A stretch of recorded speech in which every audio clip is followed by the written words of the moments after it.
to go. Ich bin bereit. Speed Dating for Ghosts. Was ein Fun. Dating Sim, as a dating sim. I think. Ever? Question mark? Maybe. Eine Sache will ich mal austesten.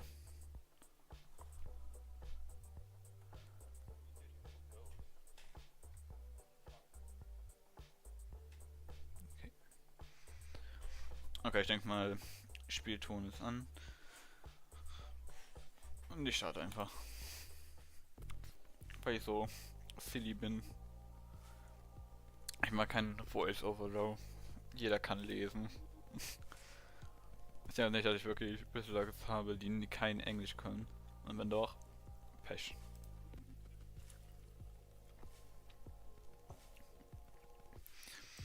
Friend, I run this little operation. So. Na, I guess ich werde einfach so antworten, wie ich in Real Life antworten würde. Also, nice to meet you. You're a nice one. We get a kind of ghosties reached doch for nice one, sad ones. A few spooky customers.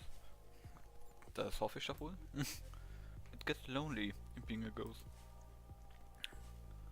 Ja, ich mag's alleine zu sein. I never met a ghost who didn't need someone to talk to help make sense of all this. Yeah, maybe you're right, I guess. That's the spirit. Spirit, I get it. Good one.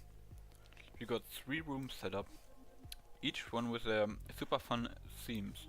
You pick one and sit at a table. Makes sense. Doesn't it though? Another ghost who also signed up sits across from you.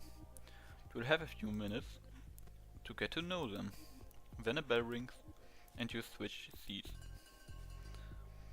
A bell rings from somewhere. Just like that.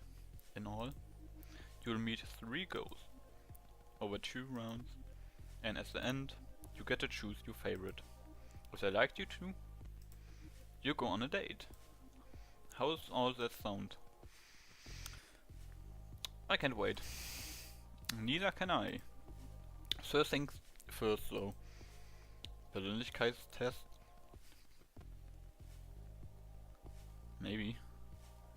Ach nee, okay, macht Sinn. Keine Ahnung, what the fuck does it actually mean? Anything. Ich weiß nicht. Ich weiß exakt nicht, wie viel ich heute in dem Stream von dem Spiel spielen werde. Vielleicht mache ich alles. I don't know. Ich weiß nicht, wie lange sowas dauert. Also fangen wir einfach am Anfang an. The Room of Palms. Mit einer Kerze, sehr romantisch. It looked like the basement of an old church. Faded linoleum floors, I don't know.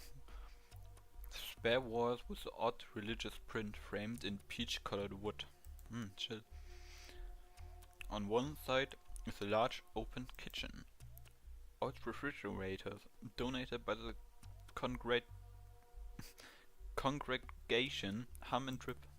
This must be where the cabbage smell is coming from. Rows of long tables are set up for the next spaghetti supper. Okay, perfect, well enough for today's speed dating. Na, haben die jetzt einfach so hingeschmissen alles. Sehr schön. The bell rings and a ghost appears.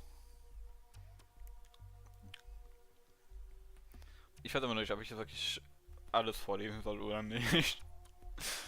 I don't know. Ich mach's einfach. Für jetzt. Sup, I'm Riley. You're pretty hot for a ghost. Ja, wie gesagt, ich wäre so wie in Real Life und ich glaube, wenn mich jemand so direkt komplimieren würde, wäre ich flabbergasted. Bin ich es auch. Also, thanks. No prob, no prob. Isn't it cool we stay the age we died? Makes dying young a little bit better. Ich weiß nicht, ob das wirklich besser macht, aber naja. How'd you die? I mean, ich kann es schon erraten. Why are you speed dating? You're not even gonna ask my name?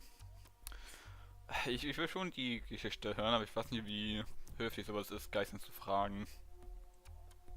Aber who the fuck cares? Das ist doch eine offensichtliche Antwort, wenn man interessiert ist auf ein Date. Ich will aber... Komm, wir sind nosy. Oh wow, so... Long story. Yes, please tell me. I was a wide receiver in high school. Ist weit eine Position, inwiefern man ein Receiver ist, oder meinte das selber, um sich einfach zu beschreiben als breit? Kann ich mir gut vorstellen. Got real good when it came time for college. Bam, full scholarship. But football is rough. When you catch passes like I did, we take a lot of bros. Hey. Yeah, I see. After a while, I started getting headaches. I just get dizzy just standing up. But I kept on playing. Had to. I mean, these were my best years. Until one day... Okay. Oh man, fuck mir mit schweren englischen Wörtern. Intracrational Hämatoma. I think that's what it's called. Wahrscheinlich falsch, aber naja. Anyway, now I'm here. Okay, und... I said you had potential. Yeah, come, let's say that. I try not to let it define me, you know? So many ghosts have sad stories. I wanna make the best of this. Have some fun. Be the best lady I can be. It's just hard to figure out what it means. I wish ghosts didn't care so much about labels. It's just like when we were alive. Everyone always telling me who I was, without bothering to learn who I am. Es wird jetzt schon existential. Oh man, I'm happy. That's deep, Riley. That's deep, Riley. Thanks, bud. Football knocks stuff around in there, but sometimes my brain still works. Brains and brawn? Nee, Transparent Sword. No, come. Brains and brawn. The total package, right? He wants me so bad. You better stop being nice to me. It's go to my head. Oh, want to talk more with him. The bell rings. Oh, he's back. Oh snap. Halftime. Guess we call timeout. Let's keep this going in the second half. Okay. Ich werde auch keine bestimmten Stimmen für jeden machen. Nee, danke. Jeder bekommt dieselbe Stimme. Cough. Hello, sunshine. This ghost takes a long drag of the cigarette. The smoke rises up through the hollow frame. Ich mag das Design von dem Ghost. Pumping out holes in the back.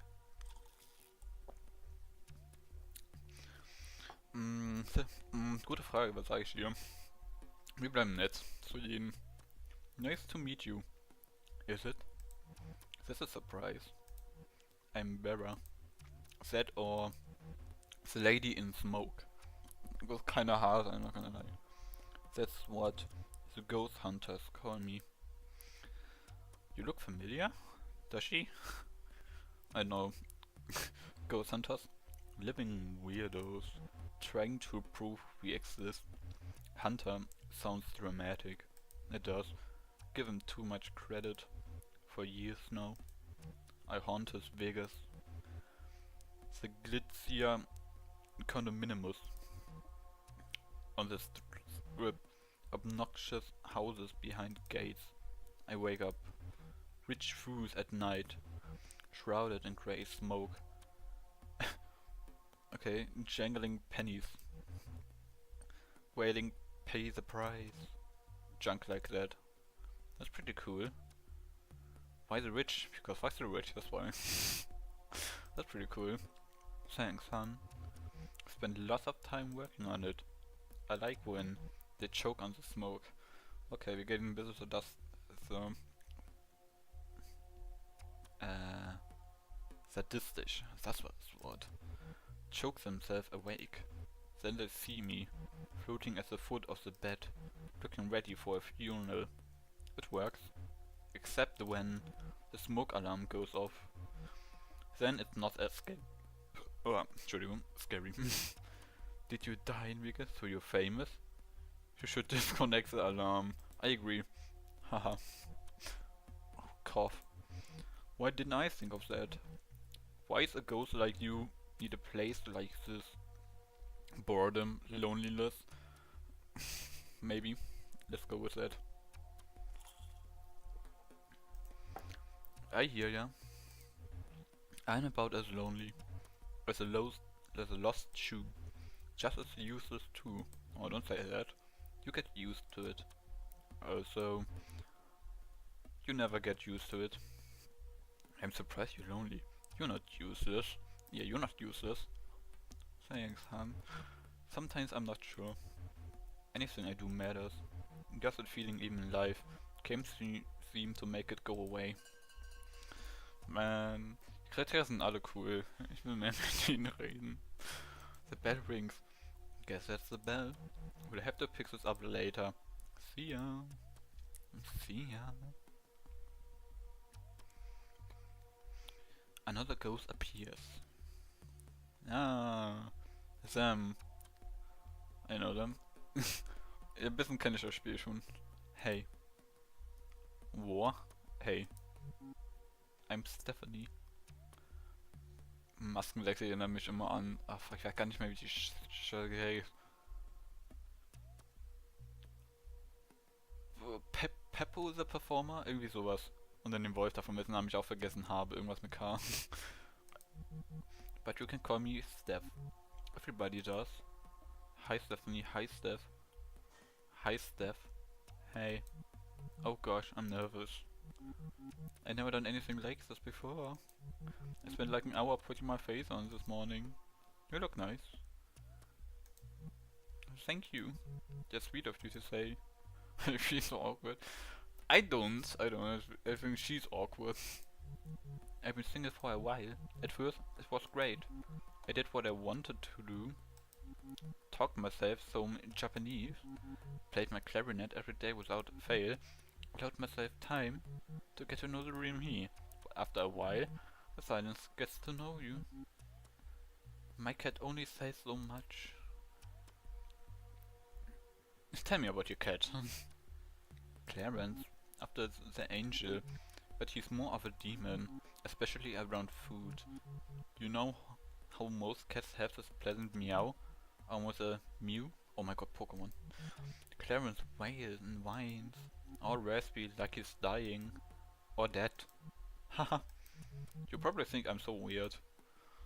We are all a little weird. I try not to judge her, come on, this is mean. We are a little weird. I suppose it beats being normal. There's nothing worse than meeting someone and running out of things to say after like 10 minutes. That's why I'm here. There's no time to get bored. If you do, it's almost impressive. Tell me about learning Japanese. Or yeah, come. I thought I'd pick it up easily. Hence it's so far from removed from English. My god. Oh man, das wird echt meine English-Skills testen, diesen Stream. There's such an art to drawing the characters, but there are so many. Ich verliere Hiragana. Ich kann nicht wirklich sagen, ob das A oder O ist. Weil das ein A. Okay, das sind alles A's. Hiragana. Those are the basic characters for sounds. Then Katakana? Ist das auch O's? I don't know. Okay, nee, da ist ein O. Okay, das waren alle A's. For words taken from other languages. By the time I learned all those, I thought I was getting pretty good. Then came kanji. These are thousands of kanji characters. It's overwhelming. You have an eternity to learn. You can always visit Japan. I don't think that's gonna do a lot of help. If only. I die before I learn the language. You're already dead. Haha. True. I mean, we all are, in a sense, right? Waiting to die. You know you're a ghost, right? If only. Sometimes I wish I was a ghost. Like, not dead. That would be terrible. But a ghost? All eternal, um, eternal and timeless. That's okay. I don't know. Soll mich hier sagen? Ich weiß, da kann ja schon was passiert, deswegen sagen es trotzdem, weil es funny ist. Huh? We are dead, Steph. Wait, what? What do you mean? No, not yet. No, wait. The bell can't be ringing yet. I don't understand. We are dead? Did I die? Am I a ghost? Steph, no, come back. The second round begins. Wie viele gibt's überhaupt? Habe ich aufgepasst am Anfang? Nicht wirklich. Sup? I'm Rayleigh again. So, like, what should we talk about now? I have no idea. Okay, Sport obviously. Ah, ich bin nicht so der Sportsy-Typ. Ich weiß nicht, ich will nicht wirklich über Sport reden. Dating-Tipps, ich weiß nicht, ob ich von Dating-Tipps eine Dating-Show fragen sollte. Sage ich, I have no idea. Oh no, he looks sad. No, I regret. Well, if you have no idea, I have no idea. That'll be a weird few minutes. Clicks tongue. Hum something. What's that you humming? About the football in your head? No, I'm gonna ask what's about you humming. Just a little tune I wrote. I like to hear it. You sure? Cause once you hear it, you won't get it out of your head. Yes, please. Nobody ever wants to hear my music. This is rot. Okay, weiß nicht, was das jemand meint. Okay. So. It goes a little something like this. There's nothing I would like better than lying beside you forever. Oh Gott, er singt erst. Nee, ich sing nicht. In a graveyard cemetery row. Watching the green grass grow. I'm not gonna sing. War ich nicht so schnell? Nein, let them keeping. The sun would beat down on the stones. No one would be on their phone. It would be the most perfect place. Almost as perfect as your face. Keiner bad, but also keiner romantisch. So, what do you think? Needs some work? It does, but ja, es braucht schon Arbeit, aber ich bin nett. That was great. You're too kind. Too kind. Guess I'm just lucky. Gifted with the blessing of the beat, you know. What do you have planned for us? Oh god. Why music? Sometimes I'll be exploring a graveyard and bam. Inspiration kicks one through the upstate. Do you do any art? I draw, I write. Ich will beides mehr machen. Das ist tough, ich will mehr malen. Ich will jetzt anfangen zu malen und ich meine, schreiben ist cool, aber ich bin kein Poet. Nicht wie ihr. Also nicht wirklich. Cool. It's good to be into things. So things don't gotta be art or sports.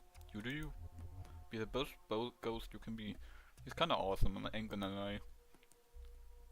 Do you hear yourself talk? Ist das negativ? Nein, good advice. I have my moments. Ein smarter than you look klingt ein bisschen mean, aber ich sag, I like you, maybe. I like you too. Haben wir etwas Schlimmes? Haben wir Chemie? So, like, I was thinking, it might be fun to see a game together. My old team's playing our state rivals. It's been a while since I checked on them. It's not my thing, but hell yeah. Righteous. Just tap me after they wrap up here. I'll pick you up in my ghost car. Oh, er hat ein geiles Auto. It's a convertible. Hell yeah. Of course it is. Even when I'm dead, I know how to live. He's awesome, I like him. He's really cool. Sind alle coole Charaktere. Ich mag eher Psyche. Oh, she's so cute. Hello again, Sergeant. Oh, now I feel bad when I have to reject her. Damn it. Good to see you back around. Cough. We only touch on my past lifetime. As ghosts tend to look back a lot, reflect, obsess maybe. Hard to know a ghost without knowing how she lived. So how did you live? I try not to think about my past. Yeah, both in real life and as in game. That's a shame. Maybe your past isn't great. Lord knows mine isn't. But ignoring the past doesn't mean it goes away. Try putting my past behind me, but the past has a way of haunting you. I rather talk about the future. Auch nicht wirklich. Fuck the future, fuck the past, only present. Okay, what happened to you? I made my life in Vegas. Went there when things started booming. Figured I could make some money. At first I lost a whole bunch. Slots, they get you good. Then I took this job, working for a casino boss. He's executive assistant. I told him when to wear a tie and clean his dirty laundry, if you get my meaning. Ah, die war ein Mob-Boss quasi. That's cool. You must have made serious money. What sort of... I hate doing laundry. Yeah, come, let's say that. You're not exactly the brightest penny in the fountain. I don't mean actual laundry. This guy was a scumbag, a real piece of work. There was nothing he wouldn't do. Buy people out, rob them. There were so many convenient accidents. Anything to get at the competition. I was the one who kept his secrets. I made him go away. Cough. Sounds dangerous. How did you live with yourself? Klingt ein bisschen, hier ist aber das Wort judgmental. Wir gehen, sounds dangerous. It wasn't. Until it was. One day, in 1945, okay, alte Zeit, the casino rang me up. A voice.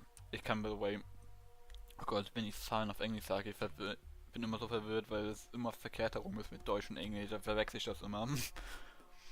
Unironisch, 69 ist, wie ich mir das merke. Weißt du, so die eine Zahl ist, die jemand innen auswendig könnte in Englischen. Okay, a voice. The boss's son. Said they were out of clean shirts. It was maybe 6 AM. The sun wasn't up yet. I dropped my girl off at a sitter and rushed over to the casino. You had a daughter? Sure did. I was a single mom. In the 50s, in case you're doubting why I stayed at the job. The casino front doors were locked. The doors were never locked. Security let me in. Let me to the blackjack tables where my boss was waiting. Dead on the floor. Blood. Soaking into the burgundy carpet. How awful. Awful is right. I never liked the guy. When I wasn't happy. That's for sure. I like his son. Standing next to his dead body. He smiled when he saw me. You'll make this go away, he said. I nodded. Two guys, bigger than horses, Jesus, stepped up behind me. They loaded my dead boss into the trunk of a black car. One of them drove. The other made sure to sit with me in the back seat. Do you like the sun? No. When I say son, you'll probably picture a kid. 20 or so?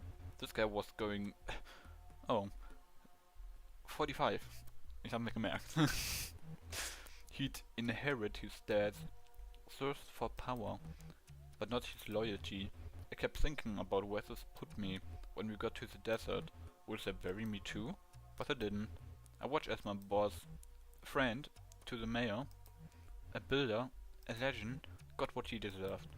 A hole in the sand. Damn. Your girl was as a sitter, and she stays there. I wasn't about to pick her up, at least not until things cooled down. Okay, ist das so eine direkte Frage? Mit sowas nicht Fragen geistern, auch wenn die nicht echt sind. Interessant. But the time we got back to the strip, oops, the casino was open, busy as ever, and the sun was out, making funeral arrangements. A heart attack, that's what they called it. Sudden, unexpected, tragic, horse crap. I went home alone, locked all the doors and windows, turned off all the lights, and waited. Nothing happened, until I nodded off. I woke up in an intense heat, took a deep breath, sucking in hot, black smoke. My lungs felt like they were burning. I couldn't see. They burned my home down, after making sure I was inside. Damn, I'm so sorry. Yeah, well, now you know why. I'm the lady in smoke. Damn, ich liebe... Ich weiß nicht, irgendwie mag ich dieses Spiel. Das ist ja cool. Sorry, this got so grim. No, forget it, it's all over. Okay. Ich meine, this is interesting. After this is all over, maybe we can grab a drink and try not to let the past haunt us. Even for just an hour. Maybe. Oh fuck, man. I don't want to reject her. Oh, Stephanie. Steph. Hello. So wait. We're actually totally 100% dead? I mean, sort of. Sort of? What the heck does that mean?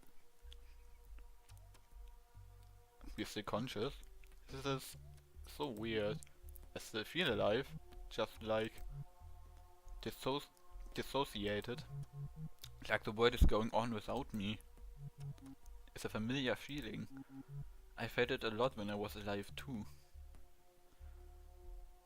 How long have you been dead? Yeah, she doesn't know, obviously. It was difficult, except not really. Mostly life was pretty good. Good parents? Good parents for sure. There was really only one thing wrong with them. They were cooler than me. When I was born they were in their early 20s. They were into all this weird music. Artsy movies about better school witches and fantastic planets that were just creepy.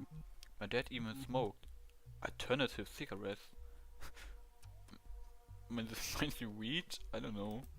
Meanwhile, I was at the dork with a puzzle, learning languages for fun. My parents were excited when I joined the band. I thought it would help me make friends. Mostly I just like to practice alone in my room. I wish my parents had been cool. Uff, okay, das will ich jetzt nicht sagen. Meine Eltern sind nicht so uncool, okay? Didn't you get lonely? Everyone, as Lona said, some people like to be alone.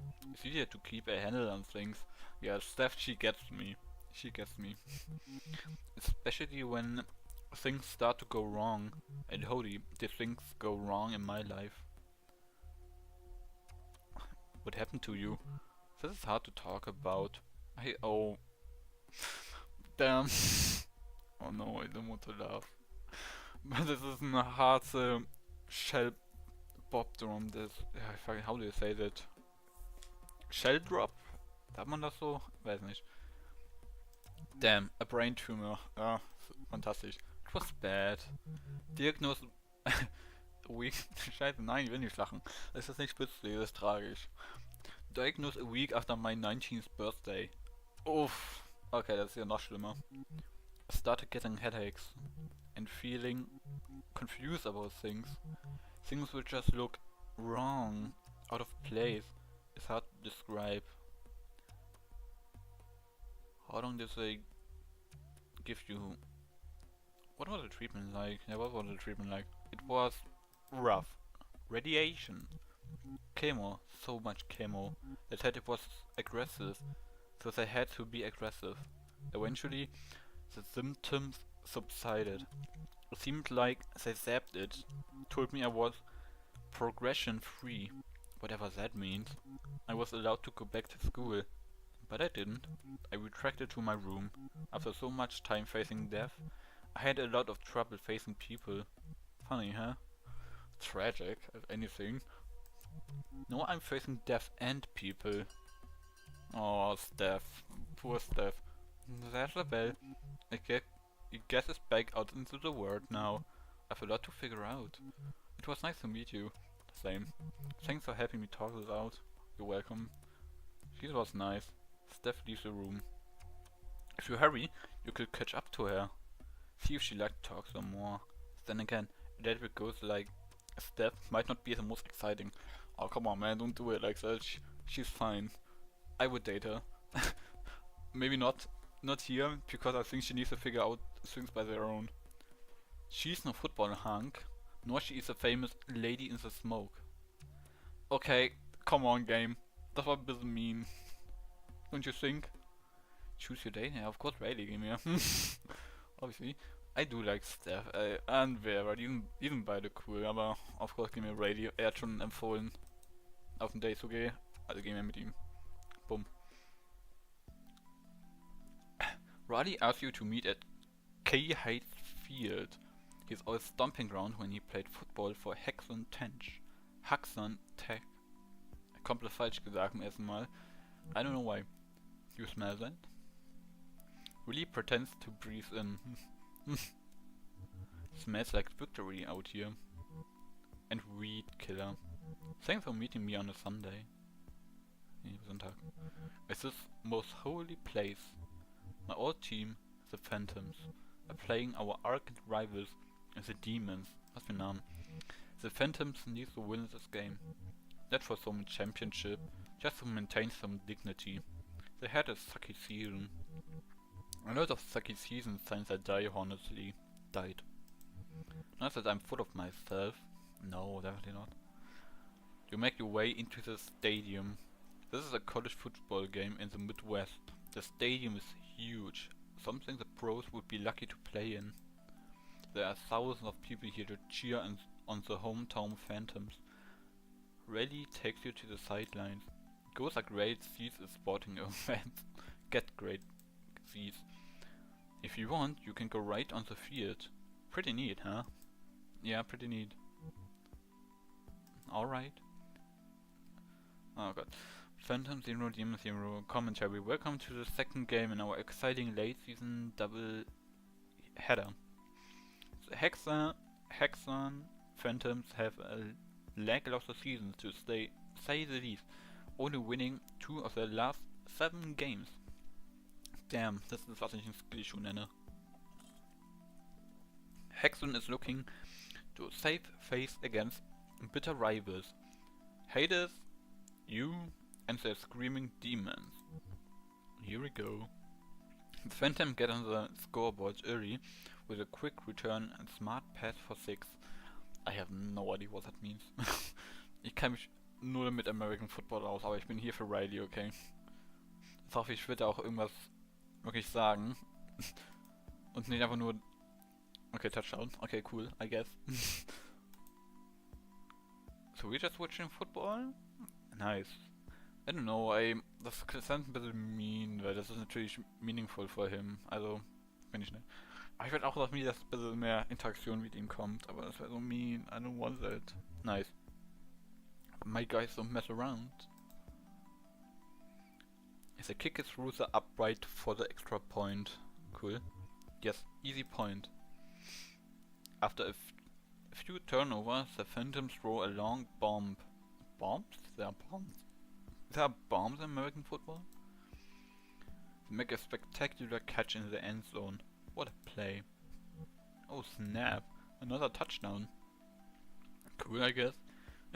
The oh Gott. The Phantoms try for the... Warum die lachen muss, das ist so schön.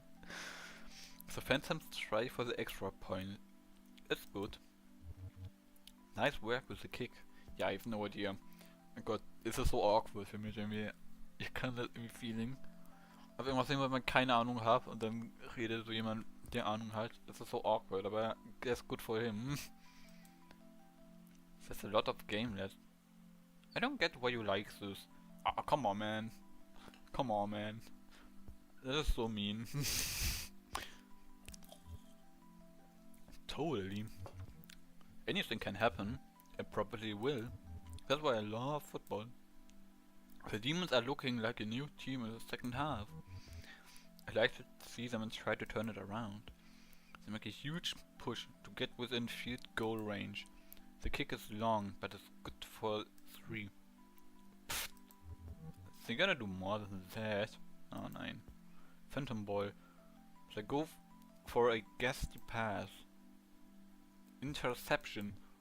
Oof. This wasn't a smart pass, guys. The Demons are brought down again within the field goal range. After failing to get another first down, they opt to kick it through the upright for 3. Another field goal. Huh. Don't worry. We still got this. I'm not worried. Don't be so sure. I'm not worried. I love the optimism. Sports boys likes encouragement. Okay, good to know. And write it down. Don't even need to hear it. They can just feel it, you know? Yeah. The Finns are back to the offensive after a couple turnovers at midfield. They fumble the ball. The Demons pick it up and start to run to the 50, the 40. They break free. They're going all the way. Still don't know what it means. Touchdown. Oh no. The Demons tried to the 2-point convention to tie it up. And it's good. Oh no. Das war laut. The Phantoms and Demons are now tied with just a few minutes left in the game. What an exciting turn of events. I gotta do something. I gotta help my team. We need to know they are good at sports, but to go secretly fixing things? That'd be unsportsmanlike. Doesn't what? Even if I don't know what's really going on. Totally not my style. What if you play for the other side? Excuse me. Even the odds a bit. I don't know much about football. No sweat. Here are some basic rules. Oh my god, no. Oh, bro, I don't want to read this. Okay. One football tries his rules all the way. Ja, okay, werde ich nicht alles reden. To the medieval Europe, okay, that's eigentlich kinda interesting, where more chaotic mob football or folk football was played within the. Okay, ich skip aber schnell drüber. The player has a lot of more strategy. Teams are separated into offense and defense units or lines with one team. This team scores a touchdown and have the option to kick the ball between a giant two propaganda ball from up extra point try to bring end zone again.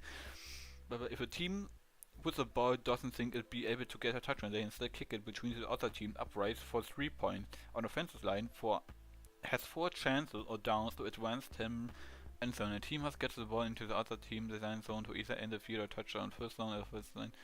Oh god, hey. Okay, don't worry if you didn't. Mostly you'll need to make snap decisions. Okay, the Phantom has possession. The young team watches their lead disappear. Now they're all but lost their momentum. Everything is pointing towards their stunning defeat at home. We'll see about that. Oh my god, I don't want to disappoint you, no! Riley takes control of a running back. Secure him by hands off the ball to Riley, who makes a break for it. He's tackled quickly. Is forced down, but the Phantom are just within field goal range. Riley has to gain 3 yards or risk turning the ball over to you. Alright, I got some option here. Choose a defense based on what you expect Riley. What?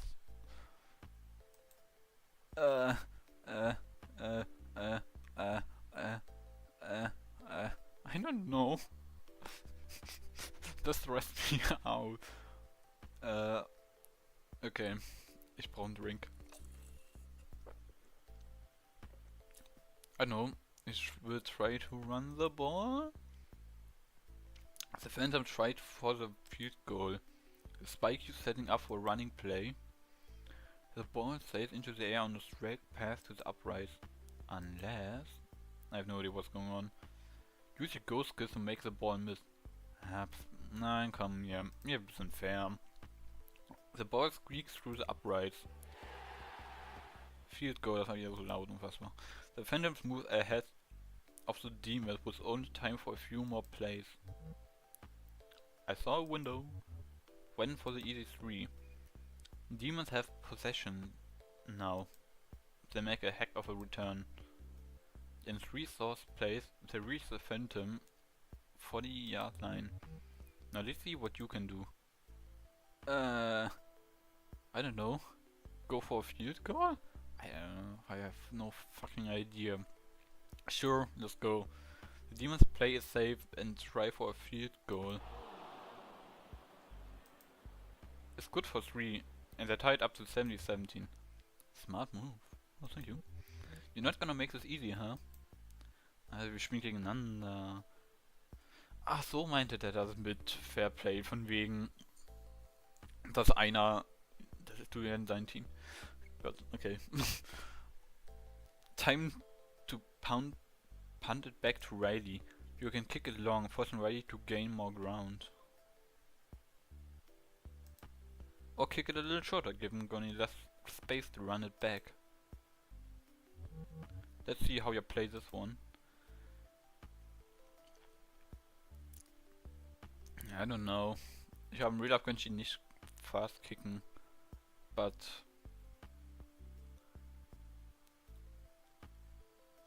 I don't know. Mach short. I don't know. The demons opt for a short-term return. The ball bounces, throwing the phantom players off guard. One finally grabs the ball and starts to run. He fumbles. You can't watch. Turnover, whatever that means. Oof. This is not good for us. The 3 downs, the demons are as a phantom. Still in it, so. Still in it. Ich weiß nicht, sollte ich vielleicht einfach schlechte Optionen nehmen, damit er sich besser fühlt, weil ich meine eigentlich gewinnen lassen. Ich will ja nicht ihn besiegen, aber egal. The demons are feeling aggressive. Oh Gott, the pizza is aggressive. Trying for a touchdown instead of the kick. The quarterback sends the ball sailing forward, slots back. He catches it and takes it all the way. Touchdown, no way. Gutsy play. Painful, but nice. Oh, come on, go for the kick. The demons go for the kick. No good, whatever that means. Demons kick wide, trying for the easy point that never happens. Somebody must be watching over the phantoms today. I didn't do anything, I swear. Kenton could still win it with a last minute touchdown. All comes down to this. The phantoms are brought down in the midfield. They have just one more chance to score. The pressure is gnarly. Ich würde eigentlich einen Pass erwarten, aber ich mache einen Fehler. The Phantom throws the ball skyward as the clock runs out. The demons were expecting a run. The catch is good. There's a 20. The 10. Yeah! Perfect. Yes, awesome. I wasn't sure that would work. What a nail biter. All that stands between the phantom and the victory is a short kick through the uprights. Block the kick. I don't know. Expect whatever that means. Here goes the phantom. A kick. It's good. Yes. Yeah, you won, and that was good. That was rad. Ray stands there awkwardly, not making eye contact. Okay. Okay, this is a bit... yeah, it's a bit forward. Maybe we can play again next Sunday. Do a real catch. That was a football pun. Yeah, I agree. Damn it, vielleicht hätte ich doch nach dem Kiss fragen sollen. Why did he decide that's the line to go out on? Wave him goodbye as he leaves. Wait, wasn't he a ride home? Oh, damn it. Damn, was ein Date. Enttäuscht, dass ich keinen Kuss bekomme. Aber ihr hättet doch fragen sollen, damn. Ah. Graveyard. does beach mean? Okay.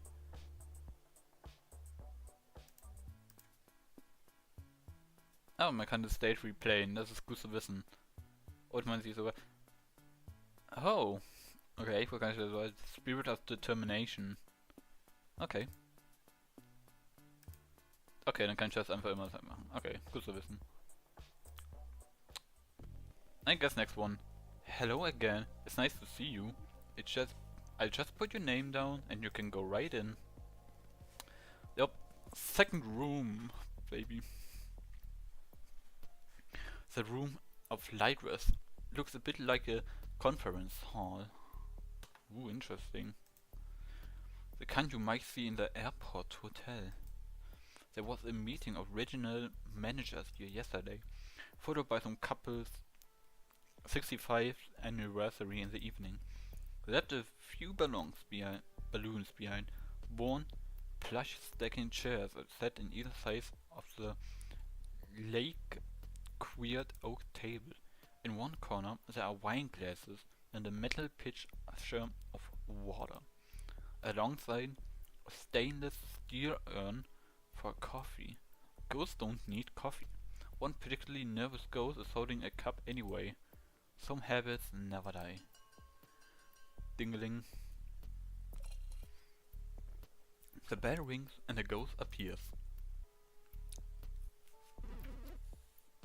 Ah, a ghost.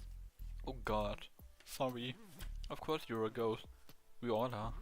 I'm still not used to this whole being dead thing. I'm not that scary. No. No, you're not. But you're still a ghost. When I was alive, I was so scared of ghosts. It started when I was little. A movie I saw. I pushed my bed against the wall. I told my mom it was so I wouldn't fall out. I couldn't sleep. Unless my back was against the wall. That's so cute. Why are you scared? What good will that do? That's so cute. I guess. I didn't feel cute at the time though. I was just afraid. I'd picture the worst ghosts, devils, dark entities, hateful things floating in the dark, hiding in mirrors, watching, standing behind me, and now aliens they were there. Everyone who told me there was nothing to be afraid of, they were wrong, and ghosts are real, and I am one. It's not so bad. It's a lot to accept. For you, maybe. I'd rather not become what I fear. You can be anything you want. Anxiety. I'm a spirit of anxiety, no. I might want to be anything else, but that's what I am. What about you? Are you afraid of ghosts? Not anymore, I guess. What changed? I found things today. Feels weird now. I guess with some distance, being a ghost is normal. And as life that is weird. I'm sure not there yet. Ah, the bell rings. Oh, that was just a bell. Phew. Thank you for listening. I guess we talk more in a bit. Hopefully these other ghosts are as nice as you. Oh. Damn. Poor thing. Another ghost appears. Oh. Well, look what we have here. The ghost's voice creaks like ancient wood. Oh god, that's the name Spooky Peter. He tips his head. Oh, like a redditor. Dust spills off the brim. How do you do? You seem ancient. I do okay. I'd wager otherwise. Like maybe you're scared. Like maybe you've seen a ghost. Spooky Peter laughs. Damn, or cough. It's hard to tell. You definitely are spooky. I'm not scared of you. Don't be lying to me. I can tell when someone is lying. I've been doing this for a while. A record of hauntings goes back as long as the door. Since the Black Death took me in 1665. I thought the plague was earlier. You've seen a lot then. History happened. wars, revolutions. Mostly I read about these things. Mostly I keep to my own, spooking and scaring. Gotten pretty good at it. Even been in books. Not always by name, mind you. But you can tell when it's me. The top hat, the fear, all hot and thick, okay? Nobody spooks him like Spooky Peter. Are you the devil? I try my best. Do you? Guess I see it. The potential, I mean. I can help with that. Teach me your spooky ways. Ich habe nicht mal das andere gelesen. No, Spooky Peter just doesn't teach anybody. A rock has potential before you throw it through a window. What makes you any better? I turned milk into warm. I'm like unplugged serious plus spooky. I can pull my face off. Now that is something spooky, but I don't think. Let's go with a silly word. Growth of fair. I suppose I can see that working. Especially if they're drinking the milk when it happened. Worms as in leap through, so maggots blend in a little bit better. People are spooked by the unexpected. Messing with something familiar like that, it can be pretty spooky for sure. No way are they going near milk again. Spooky Peter laughs.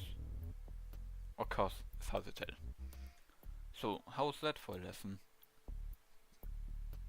What else you got? Slow down there, bedsheet. Bedsheet, oh my god. Learning to spook him takes time. If your legendary spookin is what you're after, and Spooky Speeder gonna take you under his wing. Oh. Da blush ich doch schon ein bisschen bei diesem Spruch. Ain't gonna lie. So to speak, you need a solid foundation. It's all about knowing your audience.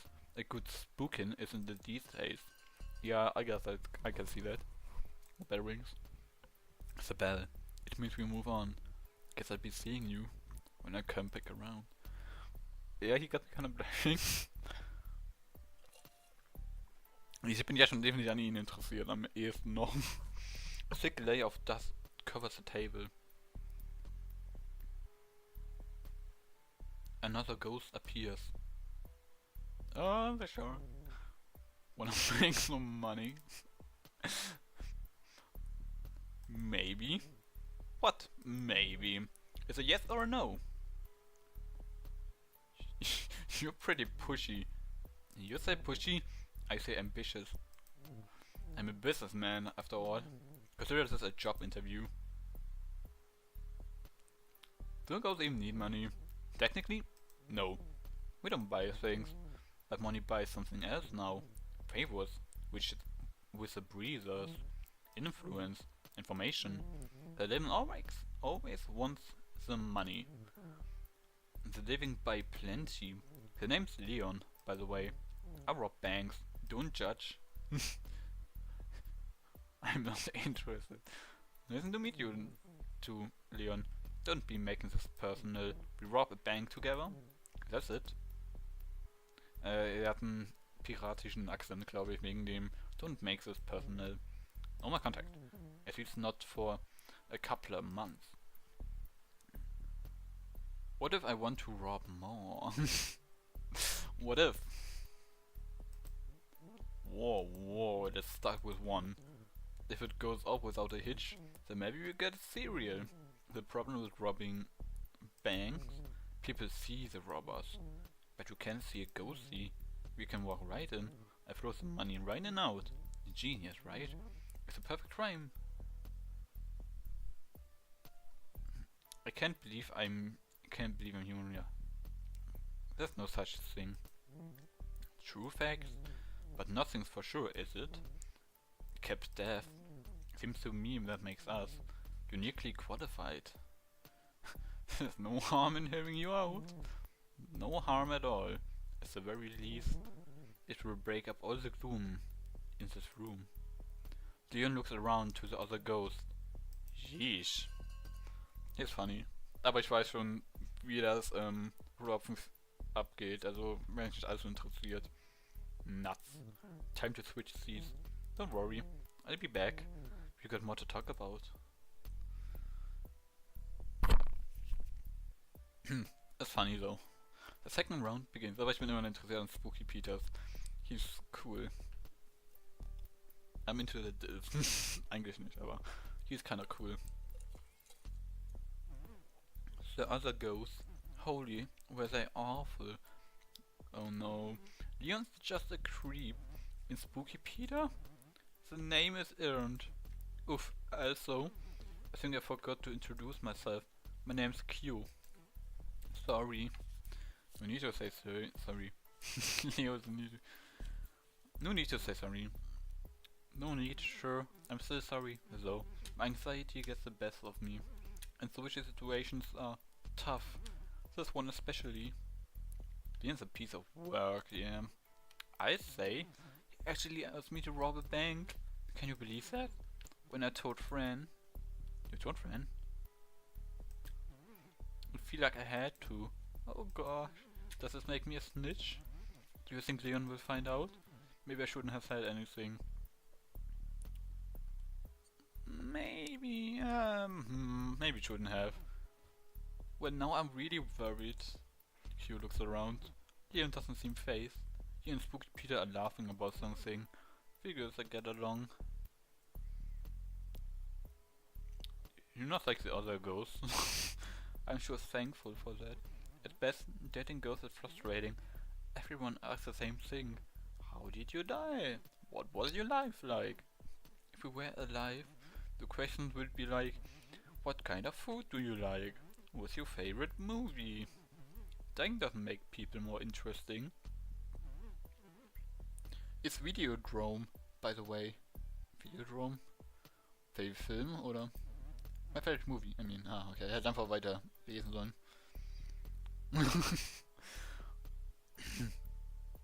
Okay, come on, das ist ein bisschen funny. Long live the new Flash. Oh, cute. You know it. Sometimes I feel like a VCR.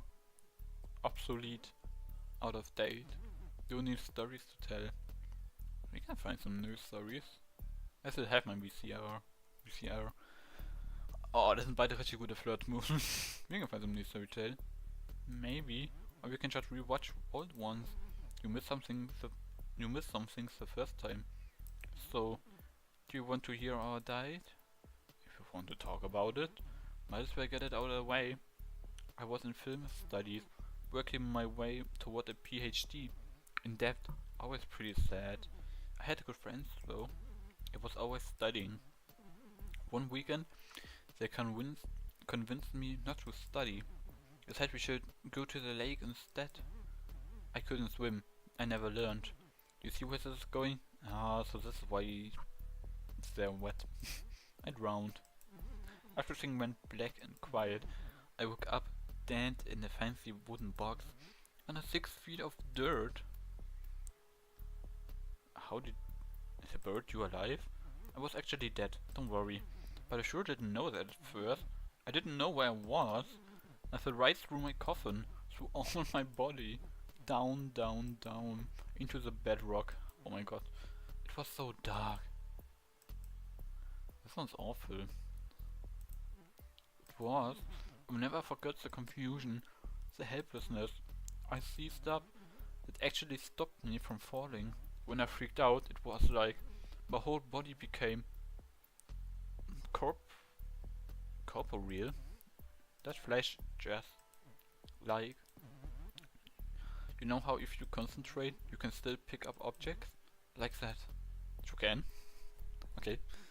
Except I was the object and the earth was holding me. It was so quiet there, stuck in a solid rock.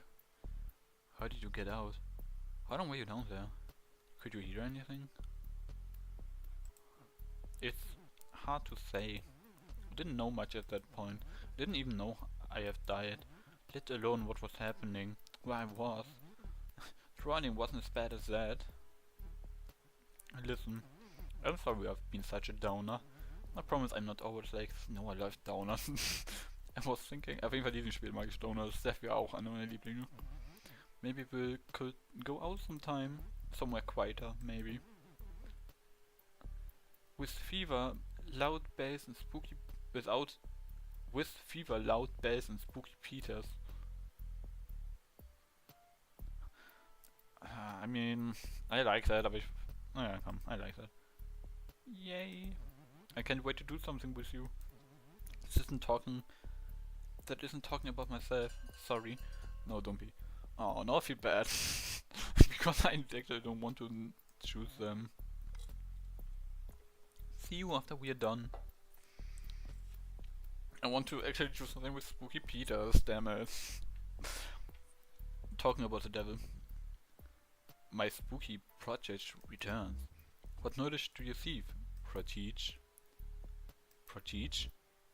I have done the rounds. Had a look at the crop. Only you have what is required. The stuff. Now ask what needs asking. What spooks Spooky Peter? Have you killed anyone? How do you scare people? Okay, have you killed anyone? Not the one. I'm not in the business of brutality. I deal more in sublime art. The thread of a creek. Pins on the nape of your neck. A kind of ethereal malice. You don't look scary. Das haben wir schon gesagt. Also dann fragen wir, what scares you? Not much. So I will say, I ain't so fond of bees. Kind of bees.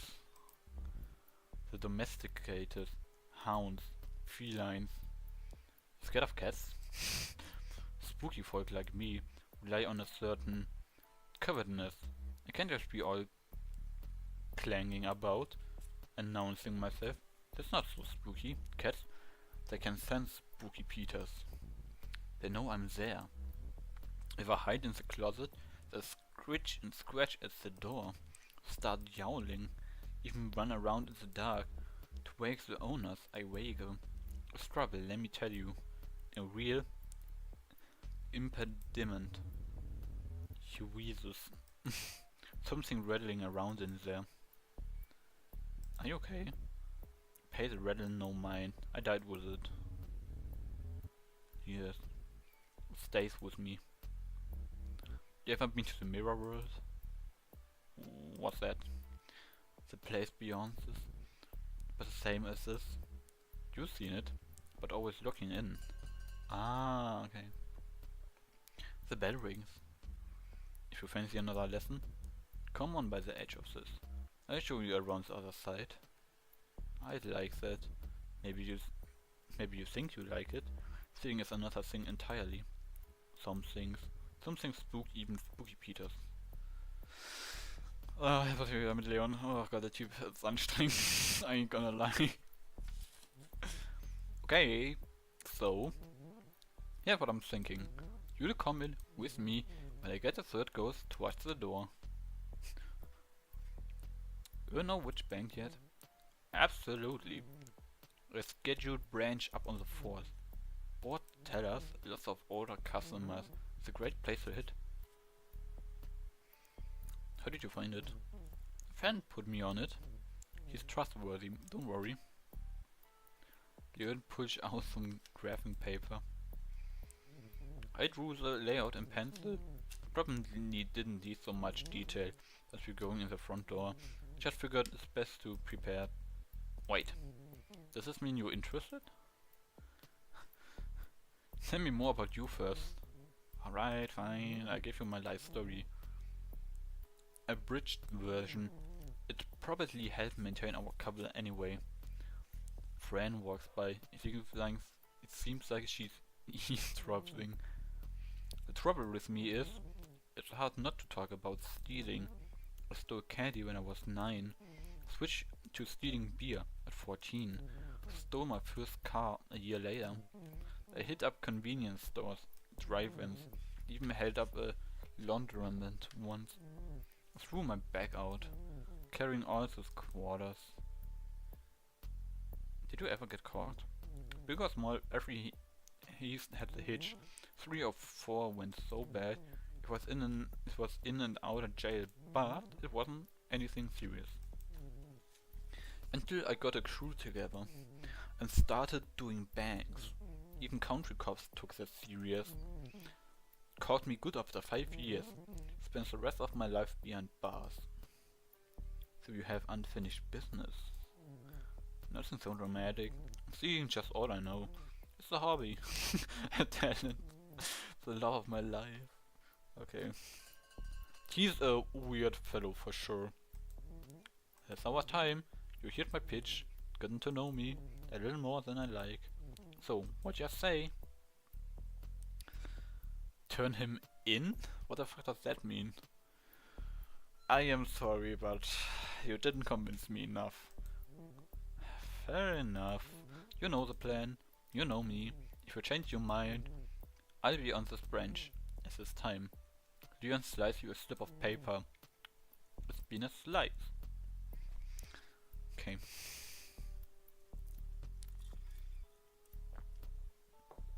Choose your date.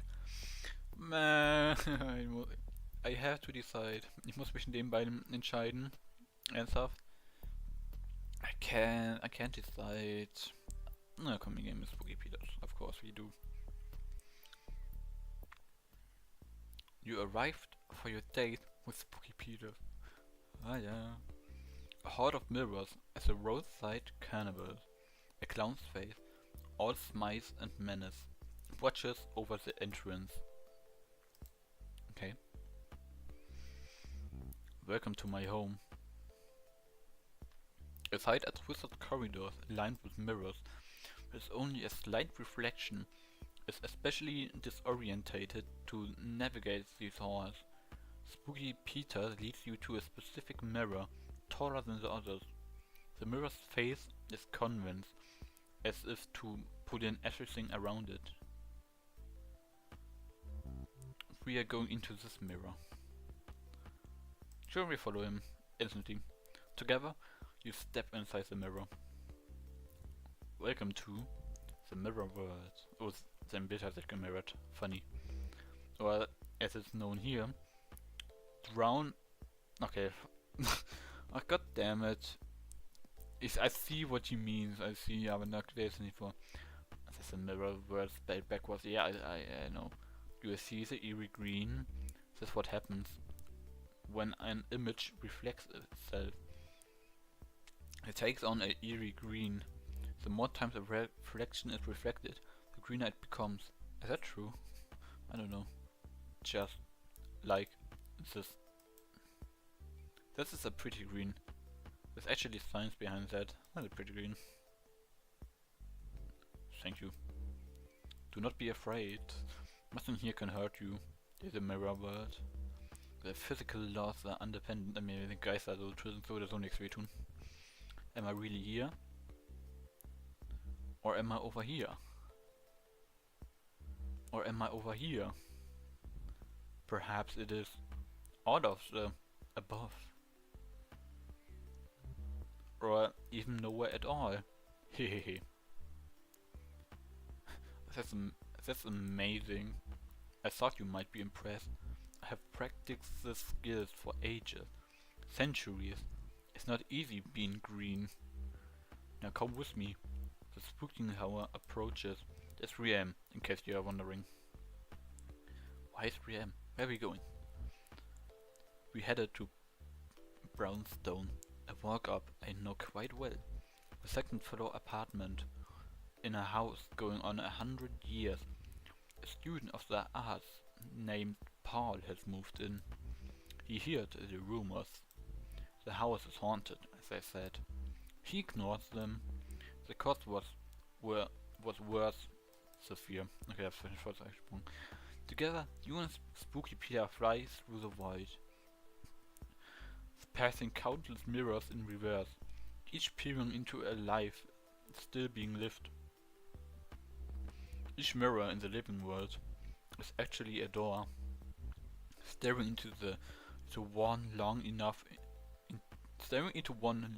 in the dark, or saying with spirit's name 3 times.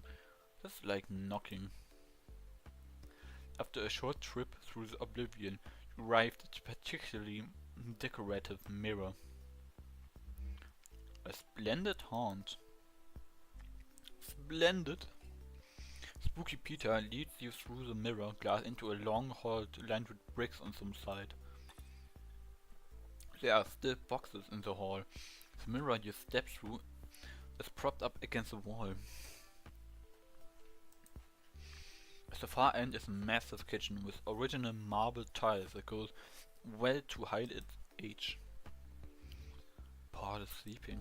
Let's get to spooking. Spooky Peter leads you through the closed bedroom door, where a man in his 20s is sound asleep on a mattress. He's snoring loudly. Denn, was ist er? Warum müssen die das Sound adden? Ich mag das gar nicht. Spooky Peter floats to one shadowy corner by the open window, then motions for you to do the same. The curtains flaps over Peter's shadowy visage.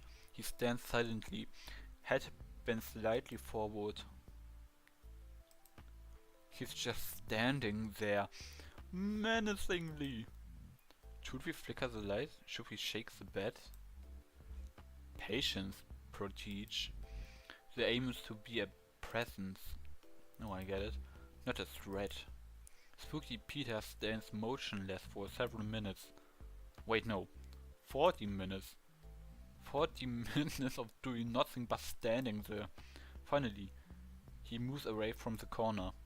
Watch, protege, as I tighten the knot. Spooky Peter sinks into the hardwood floor.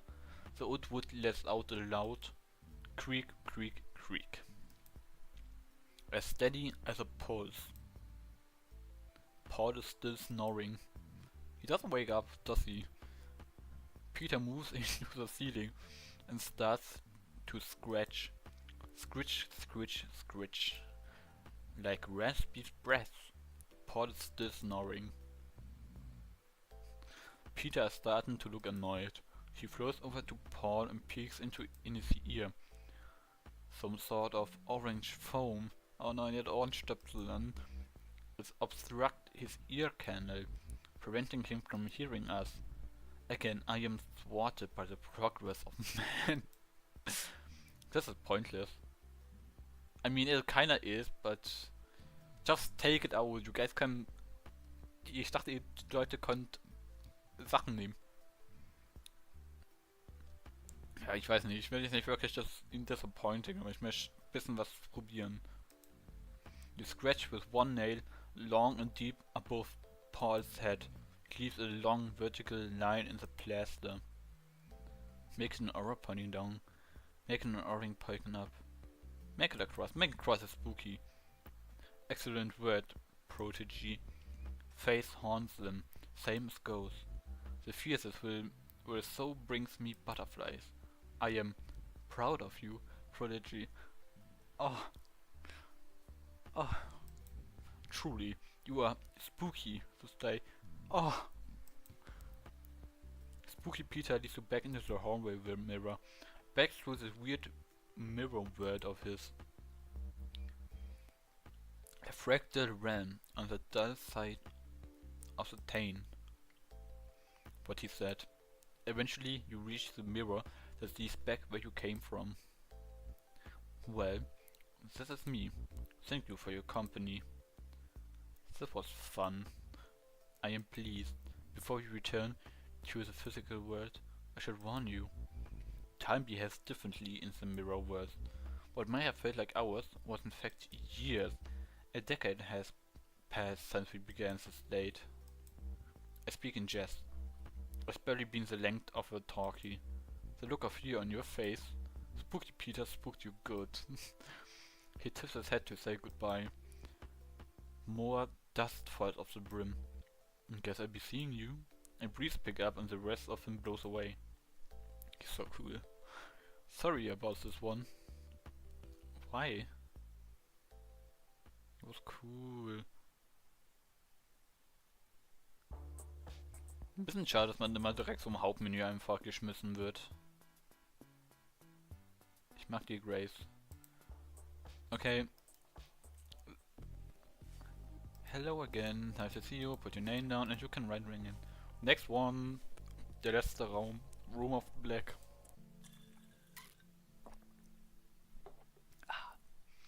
The Room of Black isn't really a room at all.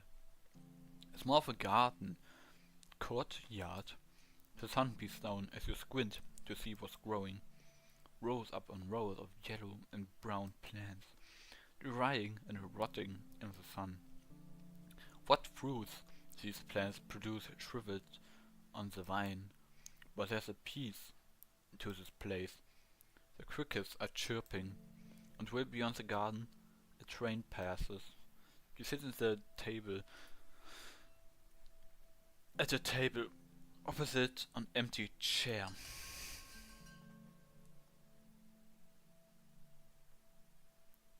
The bell rings and a ghost appears.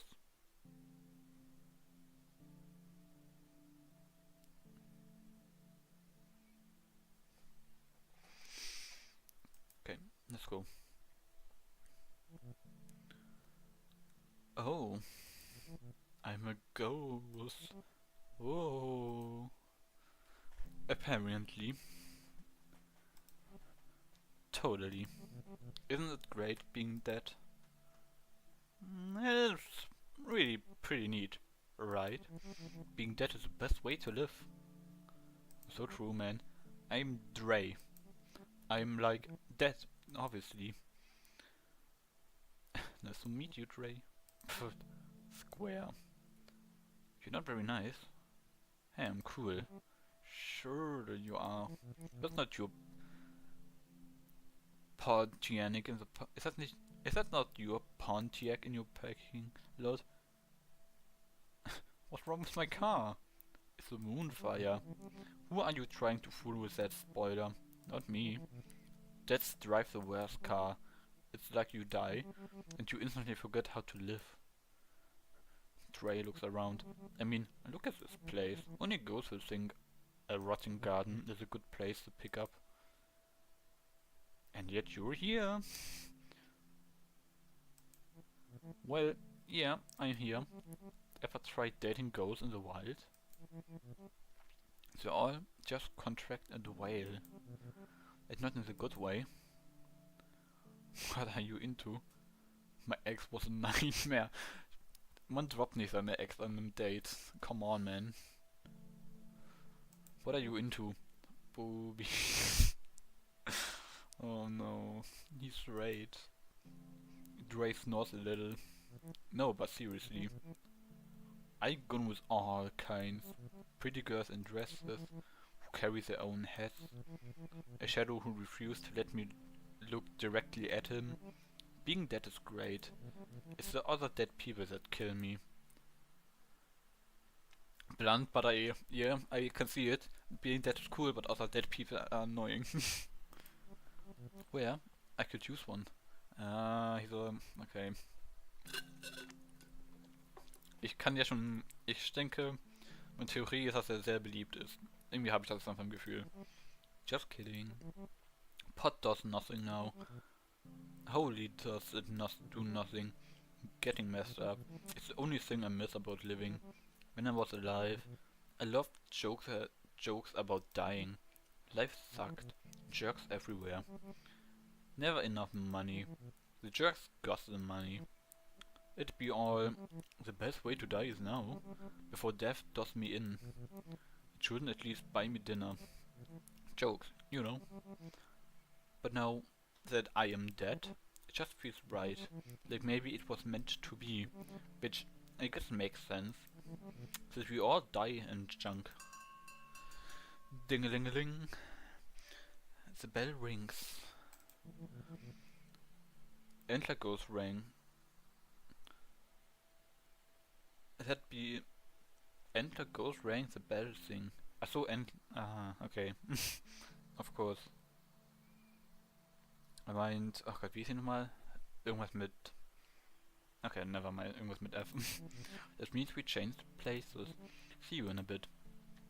Ja, nicht wirklich interessiert an ihm, I ain't gonna lie. Another ghost appears. Oh, hello there. I'm Hattie. You'll have to forgive me. I'm a little shy. It's just so nice to get out of here, out of the home. To see a new face. I like your face too, the home. I haunt the old folks' home where I died. Queen Mary's. Oh no, she's old. It's not a nice place to live, let alone die. Few nursing homes they treated you poorly. I wouldn't say poorly. The nurses do their best, but they are short-staffed.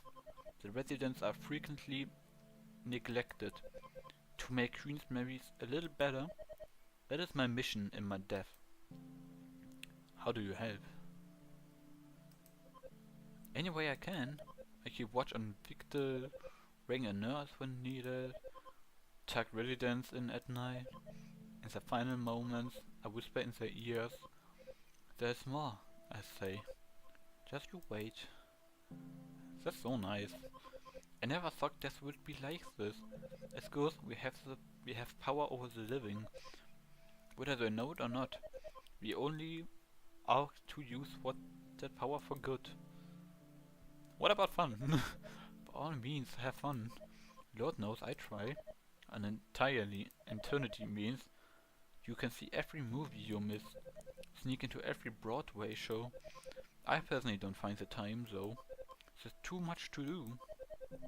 Sometimes I think it would be easier if I had someone to help me when things get tough. Were you alone where you were living? No, I had a partner, Milton. He's still alive, actually. A resident at the home. Yet, John? The bell rings. Oh, I guess it's our time. I suppose I see you again. When I come back around, thank you for the talk. Old geezer. Another ghost appears. Ah. Hi. The ghost says nothing, only stares. That's cool. Hi. What is it you require? Companionship. You will not receive companionship from me. I bring only pain. Like a memory that haunts. Like a curse. Do you hurt people? Only those who deserve it. Okay, who are you? My name? I am unknowable. The shadow of a shadow. You can call me Gary. This is who I was. Who I used to be. Tell me about Gary. Gary was a simple man. An accountant. Common. Gary likes the patter of rain, baseball games, and decaffeinated tea. I miss the little things too. They are gone. Gary is gone. Too bad, Gary sounds nice. Gary is gone. Killed. I still feel the blade. The light draining out. Emptied. An empty space. Where once there was something. Now cobwebs. A draft. I'm so sorry, Gary. Do not be sorry. Gary's gone. Got you spooky. The bell rings. Your time with Gary is over. He lifts up his fragile frail and shambles over to the next table. Bye. What is he looking for? I don't know, but he scares me. The second round begins. Now I have to email again. Everybody's so freaking gloomy here. I keep thinking, who died? Everyone died. We could liven it up. No man. Okay. Like a prank.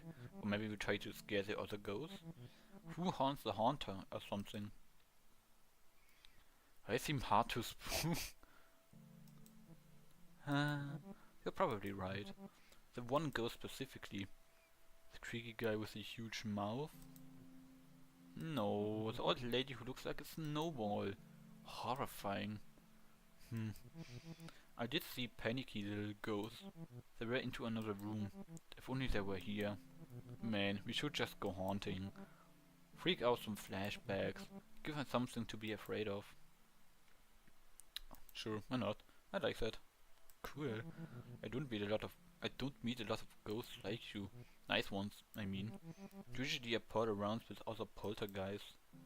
What's wrong with poltergeists? So you actually like that I'm nice? I mean, why not? It's not like nice is all you are. Nice is a bonus for me. A personality quirk or whatever. I'm not always nice. Nice is more than a quirk. Either way, you actually seem to care, like, about what I have to say. You're different from the other, both of my friends. All I care about is a good time. Not that that's bad. My friend Beck lives to make corpses wink. And morticians at open casket funerals. Alison haunts an airport hotel. Guess she likes to watch weird people doing it. I just hang out. Go to shows. Terrorize this normie cappy and I know. Rich types who move into my old house. They actually put up a place that said live, love, love. Blah. How do you terrorize the normies? Possession is fun. When they're asleep, I make the girls sit up in bed and point at the corner in the dark. The guy wakes up, sees what she's pointing at, and freaks out. It wakes her up and she freaks out too. It's great. Sometimes, other times, I want to meet ghosts who aren't like me. I'm sick of doing the same thing. But then I actually remember I like doing those things. I really just wanna share them with someone new. I know I probably sound pathetic. Oh no. Okay, maybe I kinda like him. Maybe. Already? That was okay. Come find me after. We'll do something. I'm up for anything. Good. You got a date. Hello again. How's your speed dating going? Is it everything you hoped it would be? There are some weirdos here. Weirdos? That's not very nice, now is it? Even the living are a little weird. The dead? Well, just look at me. I look like cotton balls. You look more like pollen. I suppose you're right. You're darn right I'm right.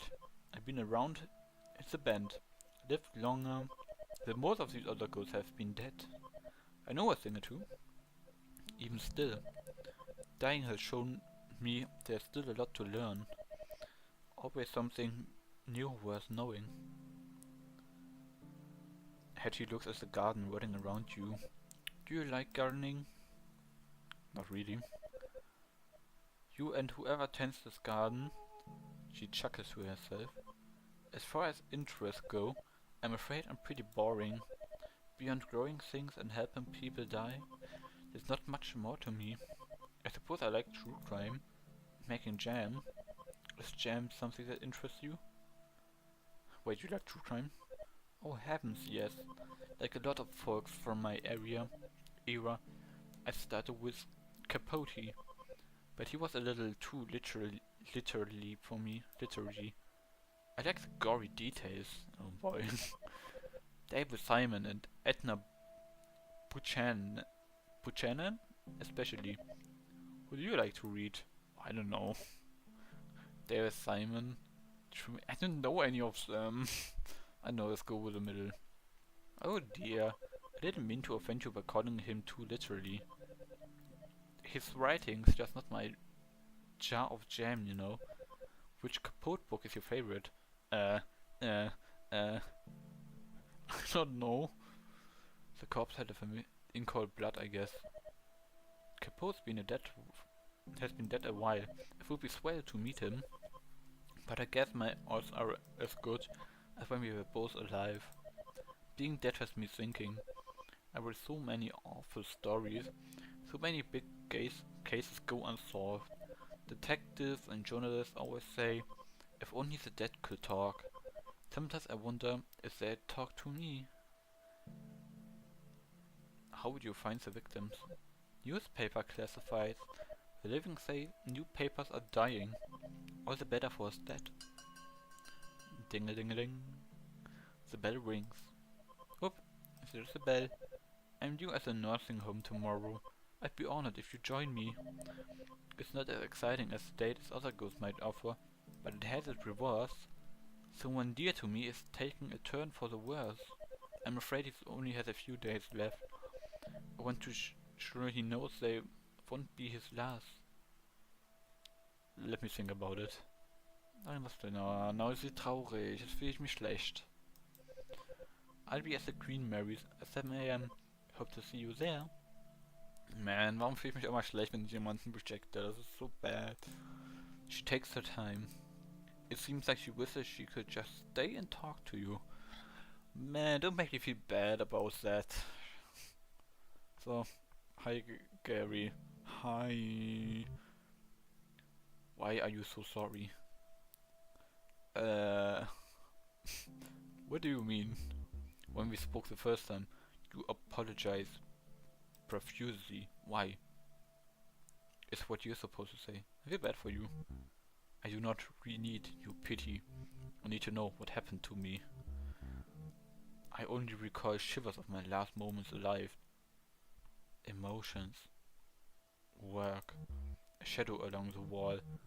I know these memories are important. I do not know how they fit together.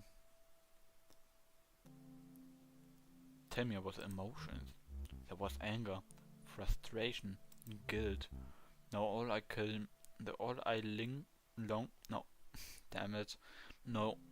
I long for is revenge. It pumps through me like blood. But how can I need revenge when I don't know what happened? And I don't know who is to blame. Vengeance won't solve anything. Maybe you are right, but I must stare it down. I need to know why it consumes me. Cause you're a good ghost. I don't know what would say then. Maybe the shadow is involved. The shadow was long, dark, but familiar. It creeped along the wall. It crept through the office as we worked at night. It came for me. It has a name. Oh, I can't remember its name. Gary's eyes looked so threatening when you first met him. Now they look sort of sad. You're a good ghost, Gary. Your kindness. It is rare among our kind. I still feel the blade. Er hat ihm gelächelt. Süß. So life running out. Ja, ich hab den Typen gerade cute genannt, okay? Was wollt ihr? Join me after the final bell. Together, we will discover why. Ding-a-ling-a-ling. The bell rings. Gary left a strange transit map behind. Routes you have never seen. A certain stop is circled.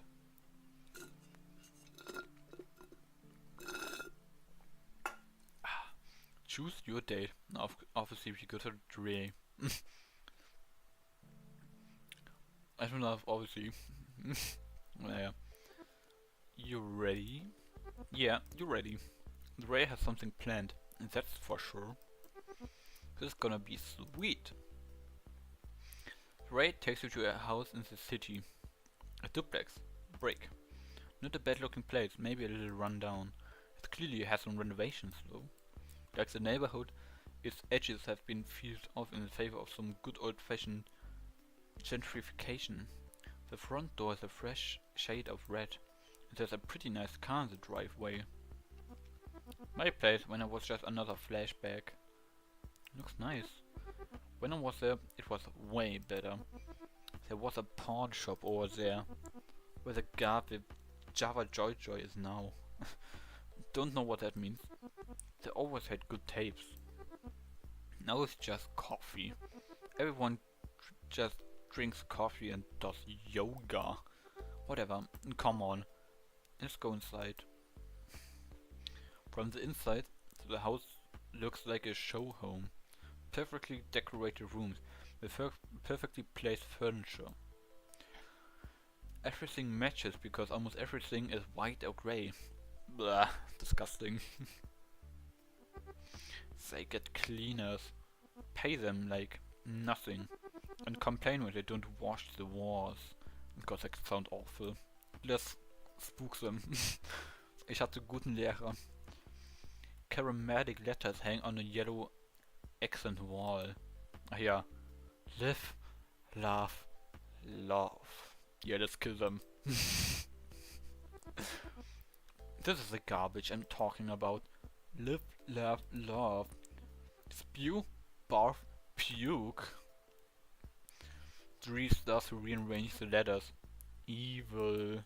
Oh man. Cool. And then that leaves. Leave. What does that spell? Whale? Does evil, ghoul, whale mean anything? Whale means valley. Get rid of whale.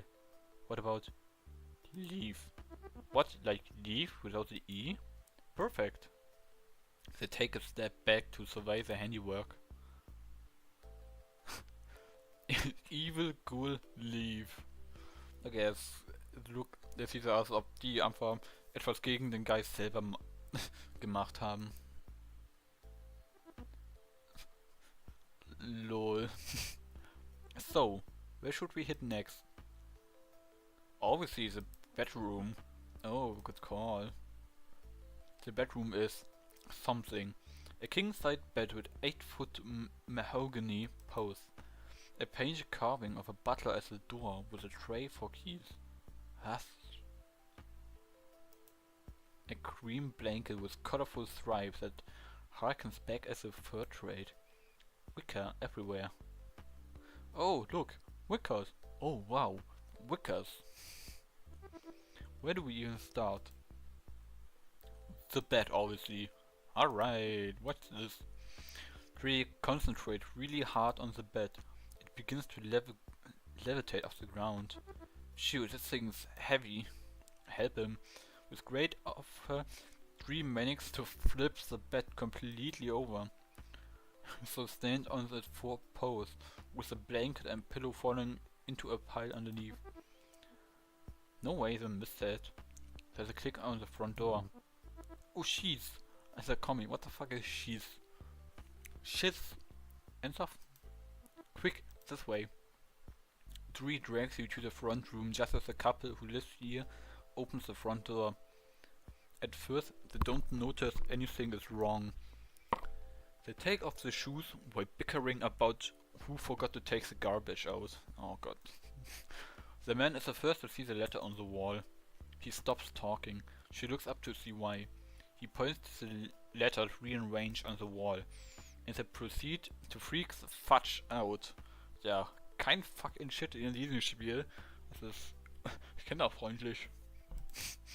They run away. Not out the door, up the stairs. Straight to the bedroom. Perfect. They scramble up the stairs and slam into the bedroom door shut, locking it behind them. Yes, I went to the bedroom. And Ray look at the wrist. There's no watch, but they pretend there is. Wait for it. You hear panic whispers behind the door. A little longer. Mit dem Front. What? Boah, ich kann diesen Front nicht so gut lesen. Okay, I don't know what this word is. Tam, that's it. I can't take this anymore. We are moving out now. Yes. Oh man, this was the best date ever. Oh, did you say? Same time tomorrow as a Java Joy Joy. I'm there. Rad. Oh, little heart. Oh my god. I did it. Look at me. Look at me being that good of a guy. Wie alt war der? In life, Ray had a way of getting to the wrong side of authorities.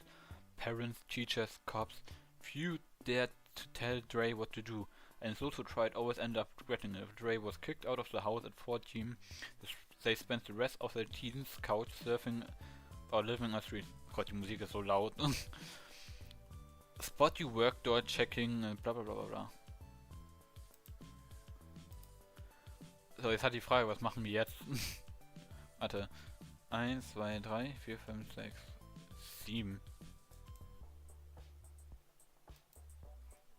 Okay, was ist halt die Frage? Ich war jetzt in jeder Tür. Ich habe in jeder Tür einen einzigen Date gemacht. Und was nun? Nochmal? Es gibt ein paar Charaktere, die ich immer nochmal daten wollte, ehrlich gesagt. Ich würde Steph nochmal machen. We return to the room of palms. The speed dating rooms has been wrapped up, but some ghosts are still hanging around. Oh wait, what? Really? Are there new ones? Oh, choose a date. Oh, you can do it again. Stimmt, gab's ja auch noch. Steph, of course. Steph! Girl. You catch up with Steph. She looks surprised to see you. You think. It's hard to tell with the mask. Hey, what's up? Is everything okay? Where are you going? Home, I think. I'm not really sure. Why? Where are you going? I don't know. The park, I guess. That sounds nice, actually. Let's go to the park. It seems simple. Only simple. Ah, Steph. A heavy layer of snow has cleansed the trees and buries the grass nearby. Oh yeah. A cobblestone walking trail twists around the edge of the lake. You pass on old ghost sitting on a bench, tossing nothing on the ground but still going through the motions. The ghosts of geese gather around him anyway, acting out a ritual that no longer serves any purpose. This is all still so confusing. You must have lots of questions. I really do. Were you this lost when you died? Oh, for a while, yes. How did you figure things out? Trial and error. I'm still figuring things out. Dying is not a simple thing. I feel like I spent years on a puzzle, only to realize I'm missing pieces. They're gone. I never finish. And now? What do I do? Do I take the puzzle apart? Be proud that I did what I could? Does anyone... It's still an accomplishment, I guess. But now what? What do we even do as a ghost? Do we just get do we get jobs? What's the point of anything? You can scare people. I'm not like that. I don't want to haunt people or make them sad. I'd rather be nothing than something scary. I don't blame you. I just know I want to do something. I feel like cancer took my life. Yeah. Now I have another shot at things. You have a lot of options. I keep thinking about all the things I can't do now. Eat, drink. I could go for a milkshake right now. Vanilla. With a slice of apple pie. Natürlich mag sie Vanilla. But I guess I won't taste it. There's no point in eating. So then I just want to play my clarinet. But I can't do that either. But you can do so much more. At least I can still do puzzles and finish learning Japanese. I think I'm ready to take my mask off. You got this. If you say so. Aww. How do I look? Adorable. You look like you are. Come on, this. I feel like crying. The good tears, but nothing's coming out. Thanks for the talk. It helped a lot. What are ghost friends for? I'll let you know. Aww, that was nice. It's hard to be a ghost, but Steph seems like she'll be alright. What's next for you, though? I don't know, honestly. I don't know. Maybe I'll make a drink with Vegas. Hieß sie so? There she is, Stephanie. I don't know what it has to do with the beach, I ain't gonna lie.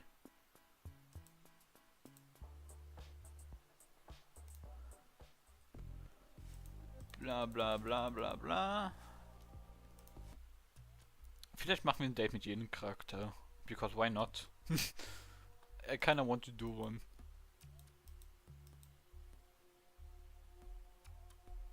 Come on. Vera! Come on. She's cool. I want to have a date with her. You met Vera outside. She's smoking in the dark.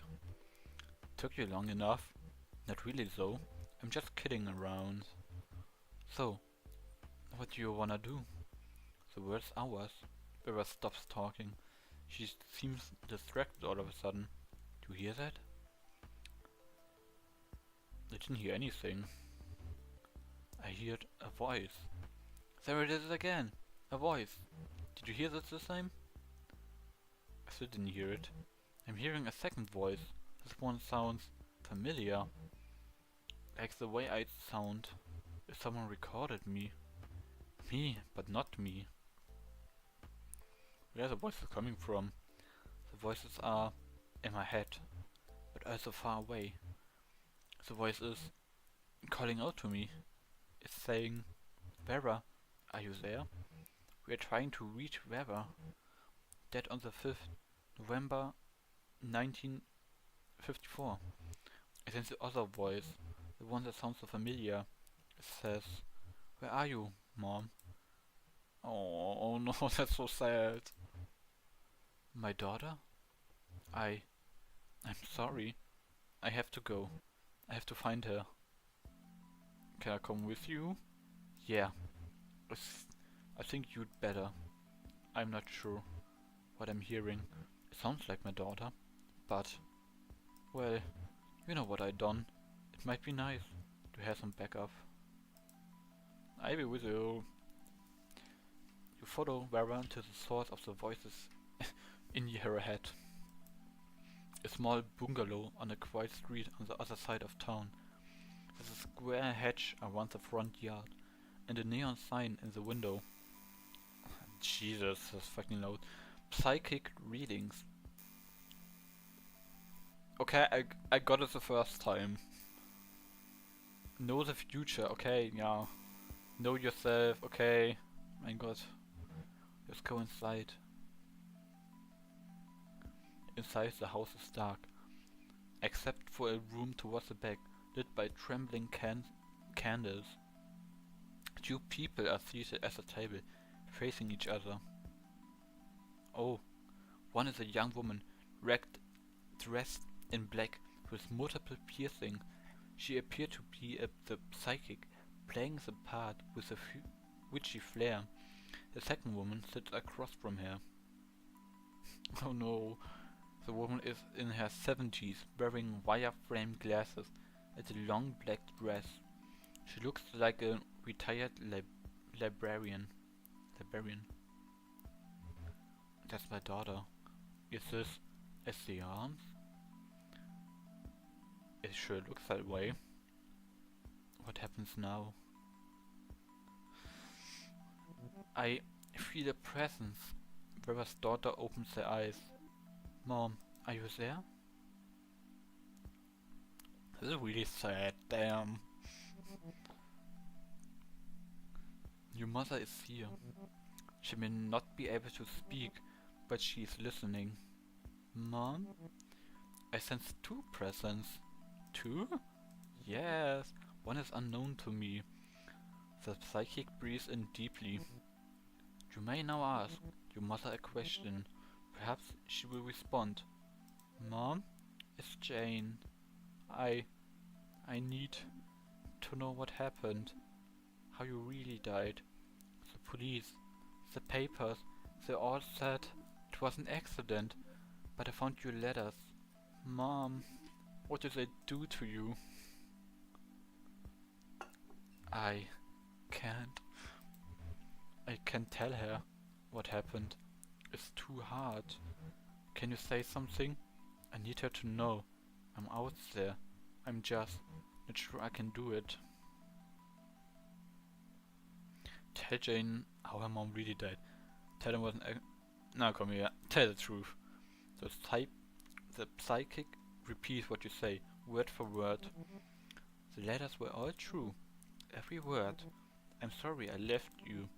I did it so you could live. Jane begins to cry. Oh no, you didn't leave me. They took you from me. I was only a little girl. I'm so sorry, Mom. I miss you so much. I miss you too.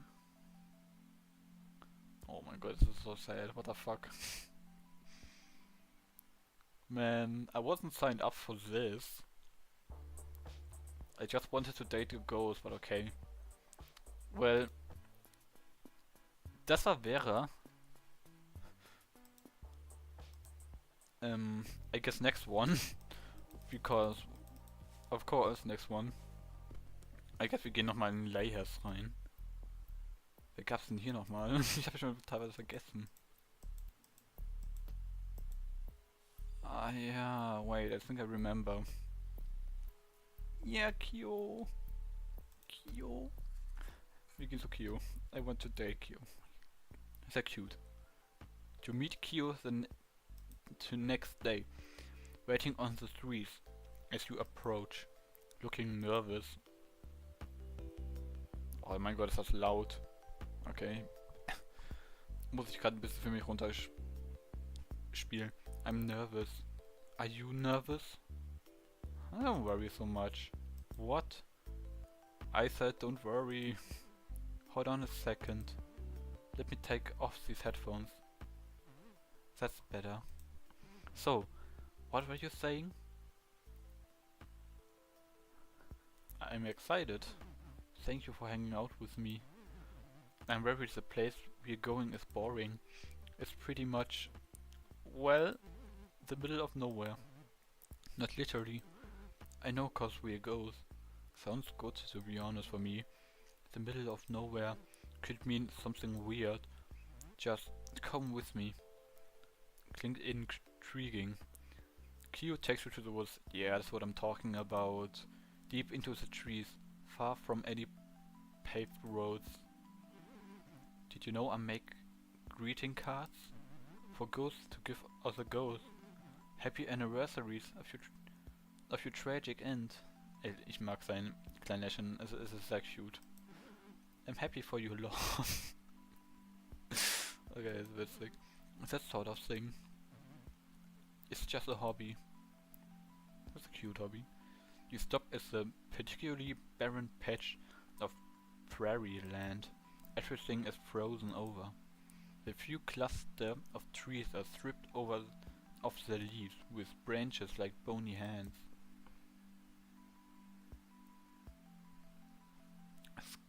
Squat birds huddle together for warmth near a frozen lake.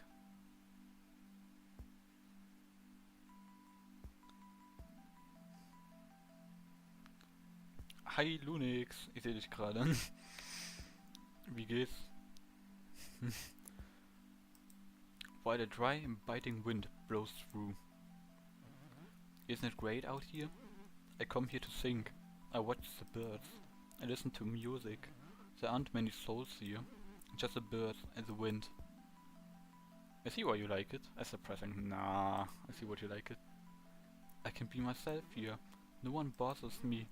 I don't need happy things to remind me that I'm not happy. Damn. Es gibt echt einige Charakter, die hauen einfach rein. I need sad things to remind me. It's okay to be sad sometimes. This is a nice way to put it. It's exhausting to worry like I do, but I rather embrace my sadness than just ignore it. Ja, mir geht's gut.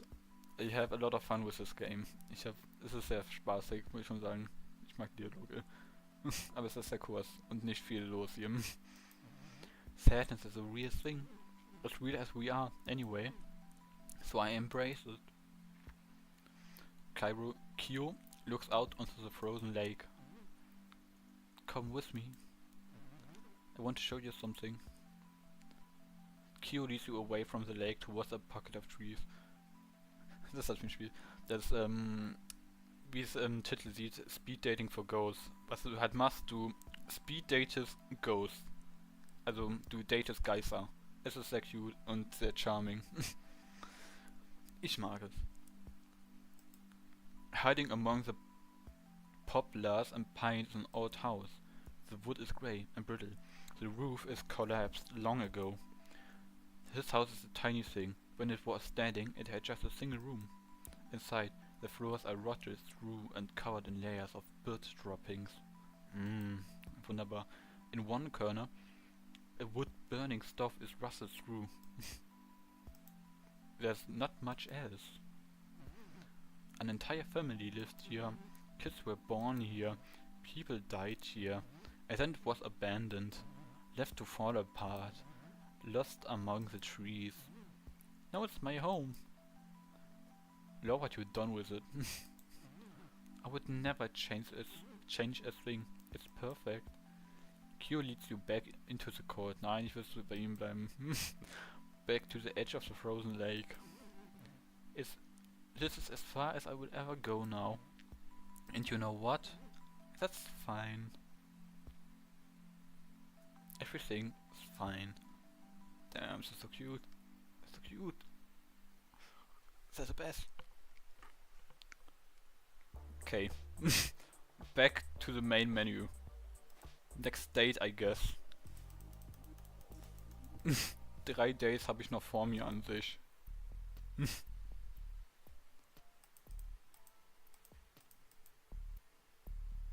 Guess I'm going to rob a bank. Fine. Leon.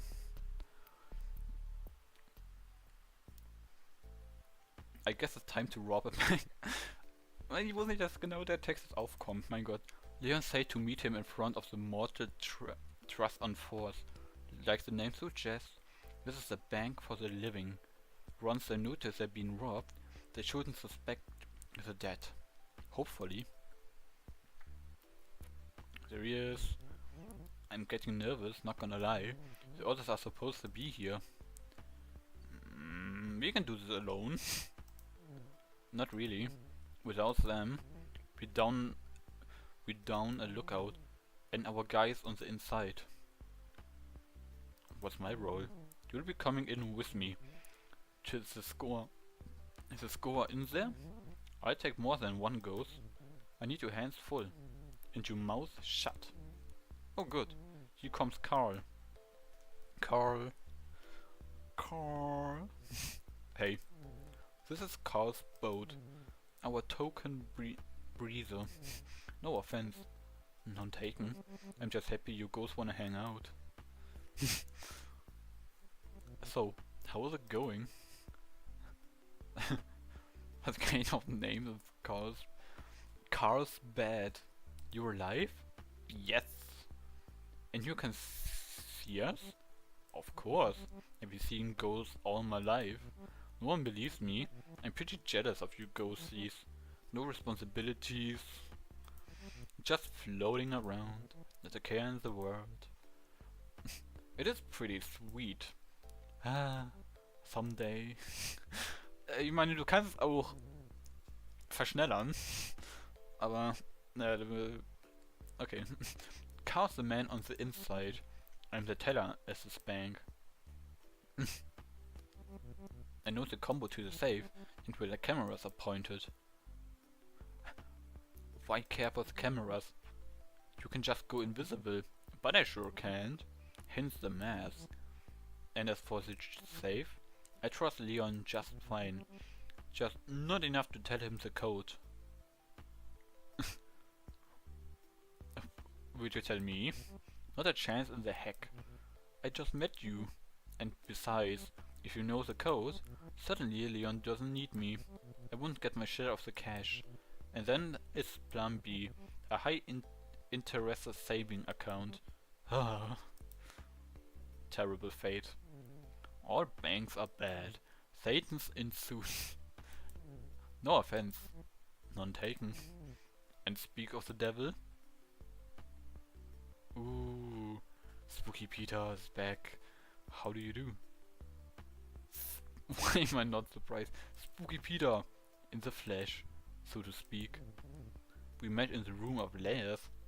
Same as you. When I told him I robbed banks, immediately said he was in, before he even hears the plan. Always looking to get my beak wet, so to speak. So here's what we're doing. Spooky Peter will hide out by the door. Watch for trouble. Should be smooth sailing. They closed 6 hours ago, and there's no security tonight. I thought to that.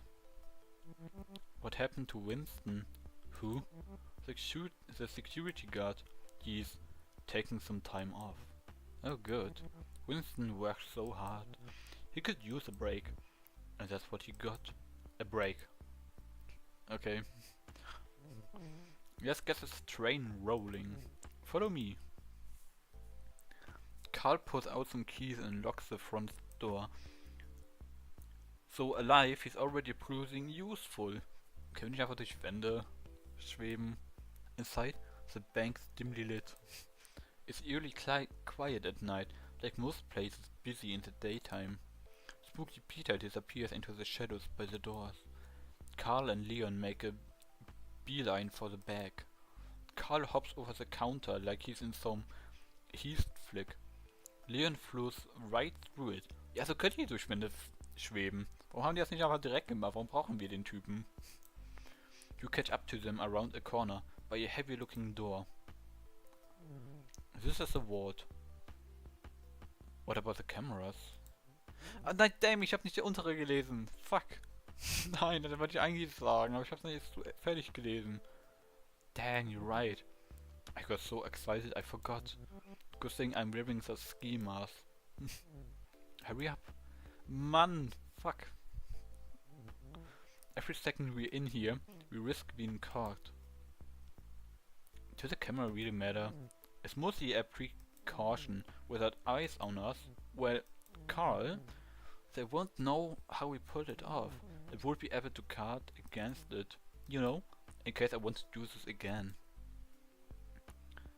Let's just open the vault. Fine. I guess Carl is wearing a mask. I totally am. And the cameras have already seen him, so let's do this. So he does. Carl gets to work on the door. I think the code was... No. Oh, come on, ey. Ich sag nicht, er hat's vergessen. You gotta be kidding me, Carl.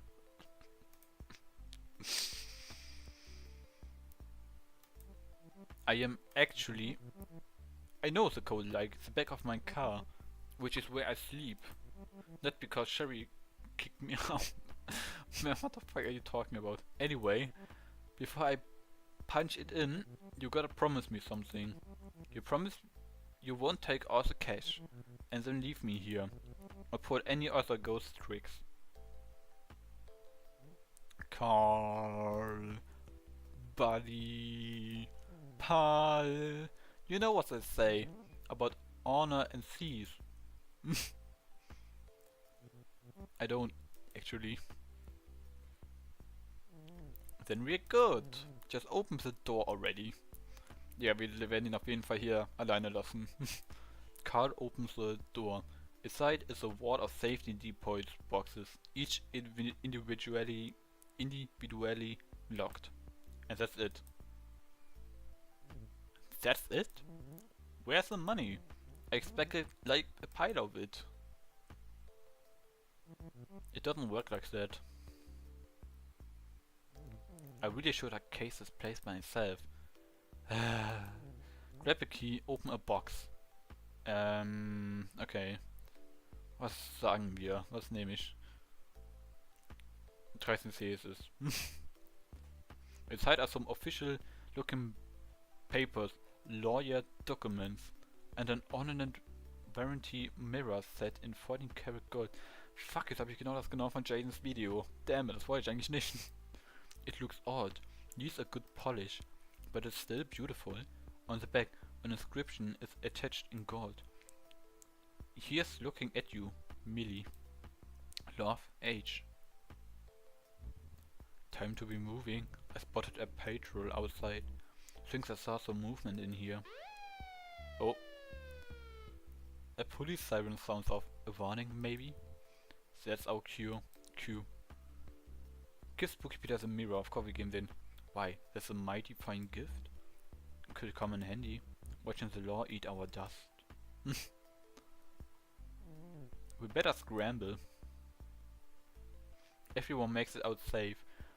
Thanks to Spooky Peter's keen eye. Leon instructs the crew to lie low for a bit.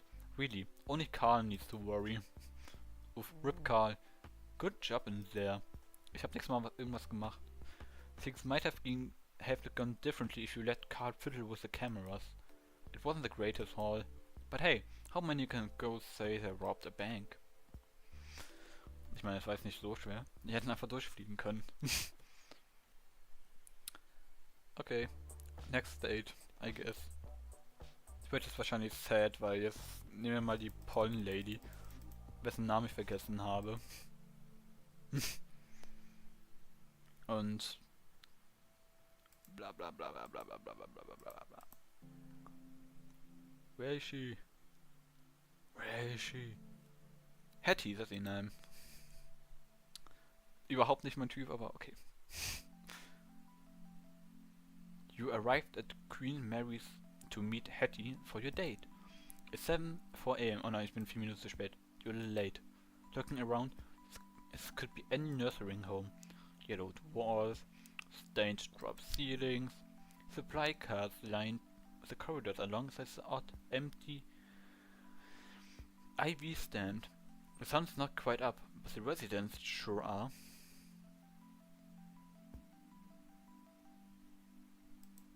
Walking up the halls. Walking the halls to get a bit of exercise. Chatting over weak decaf in the morning dining room next to reception. There she is. You came. Welcome to Queen Mary's. Okay, die hat Herzen. It's not that type of relationship. Sorry. My home. What do you think? It's sad. It's nice. It's sad. I can see how you see it that way. To me, it's a place of rest. A waiting room for the afterlife. Behind Hattie, an old woman hangs up the lobby phone. The woman begins to cry. Her son. Probably making more excuses not to visit. Aww. Can we do anything? Not unless you possess her son. Let's do it. And March is sorry but down here. Hattie laughs. Yeah, let's do it. Let's fucking do it. Please don't actually do that. Oh, I will. It won't help. Yes, it will. Obwohl, wahrscheinlich nicht. Besides, there's someone I want you to meet. Hattie flows off down the left corridor. All these corridors look the same, but she knows exactly where she's going. You pass a number of open doors, glancing inside. Some residents watch TV from their beds. Others just stare out the window or at the walls. Most rooms are bare.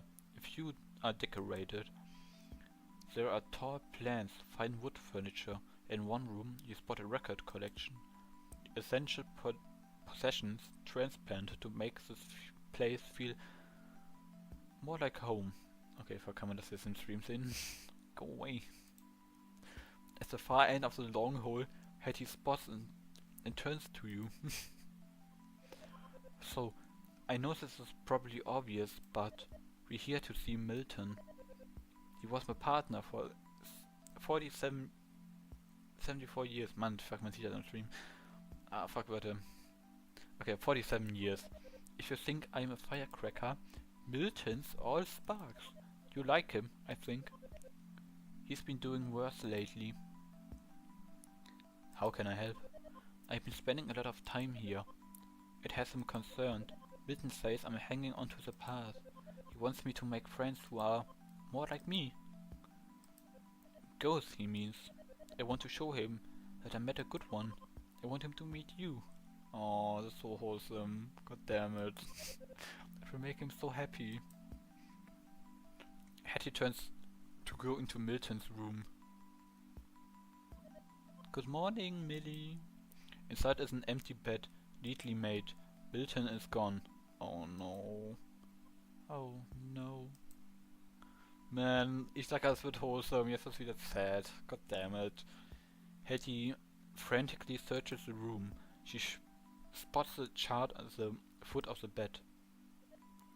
This says he had an aneurysm. He was taken to the hospital. She looks at you with fear in her eyes. I have to go. I can come with you. I'd like that. I know it's a lot to ask, but I'm scared to do this alone. You arrive at the hospital with Hetty. She flows behind the reception counter to locate Melton's room. Second floor. Intensive care. Oh, kein Zeichen. Milton's room is dim. A really old man with a thick mustache lies in the bed, motionless.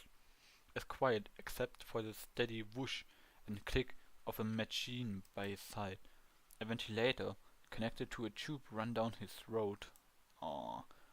This machine is breathing for him. Oh god, this is sad. Oh no. Milton. She looks around, as if he might actually already left his body. They were supposed to let him go. And he looks at Milton's chart. It says here he was found unresponsive. No signs of brain activity. Damn. But I still feel his presence. Don't you?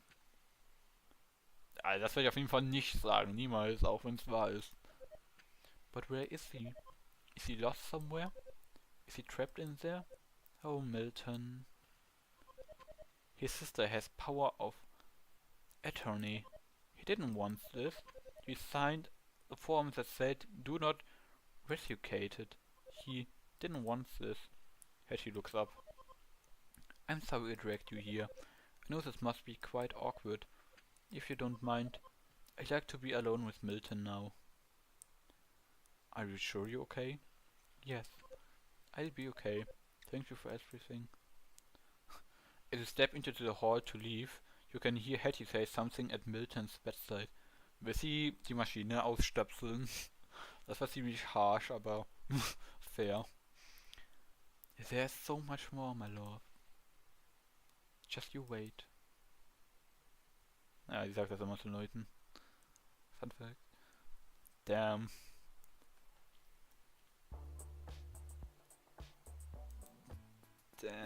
Hetty und Hilton. Oh, die sind beide zusammen in einen. Are you kidding me? Und 2 gibt's noch? Mir fehlt eigentlich nur einer. Ich meine, hier ist auch noch eine ganze Menge, die mir fehlen, aber ich habe keine Ahnung, wie man die kommt.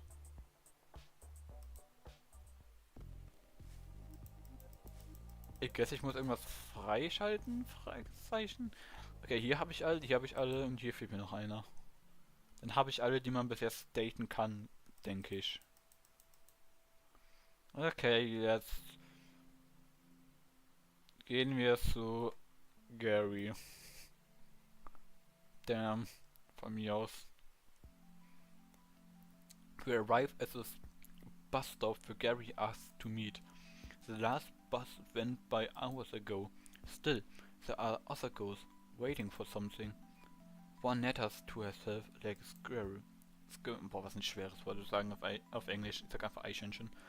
Another one is the ground. Arms around his knee, rocking back and forth. The third ghost has his back turned, staring silently into the darkness. It's Gary. Oh, er hat sogar eine kleine Schleife. Guck mal, er hat sich vorbereitet für sein Date. He's wearing a bow tie. I wore a bow tie. You look nice. I wish to look respectable. One must look respectable when meeting one's end, even for the second time. Also, I thought you would like that. I love it. Gary smiles. Oh, look at him, he's so cute. Briefly. We are going to the place where I stuck. Oh, I know, he's kinda cute. In a really, really weird way. The office where I worked as an accountant under the tracks, where the trains grind on the walls, shake. The dead end of the crooked drive. Sounds spooky. Yes, spooky. A dim purple light washes over Gary's face. The dead of night bus have arrived. This bus is sanctioned by any city. Okay, das war einfach voll Never mind. The driver is a wisp, a fragment of a broken spirit, trained to perform repetitive tasks. Okay. You and the other ghosts get on the bus. Geisterbus. Oder? There's no fare. You all pay the price. Damn, what the fuck does this supposed to mean? He's smiling. The office is just as I remember it. I sat in that corner. Accounting is not a thrilling work, but it can be exponentially busy. The papers in Gary's old desk are carefully stacked. It seems he liked to keep things orderly. My partner's desk, always a mess. Papers and rotting food cover every inch of this other desk. Rotting food? Service. Beg your pardon? Service was my partner. Service Gelke. What was he like? I worked with the man for 16 years. At first for a bank. We were miserable, so we struck out on our own. Gary sits at the service desk. He turns on the desk lamp to get a better look at the papers. You'd make a good partner. I tried my best. I wish I could say the same for service. He was a thief. Oh.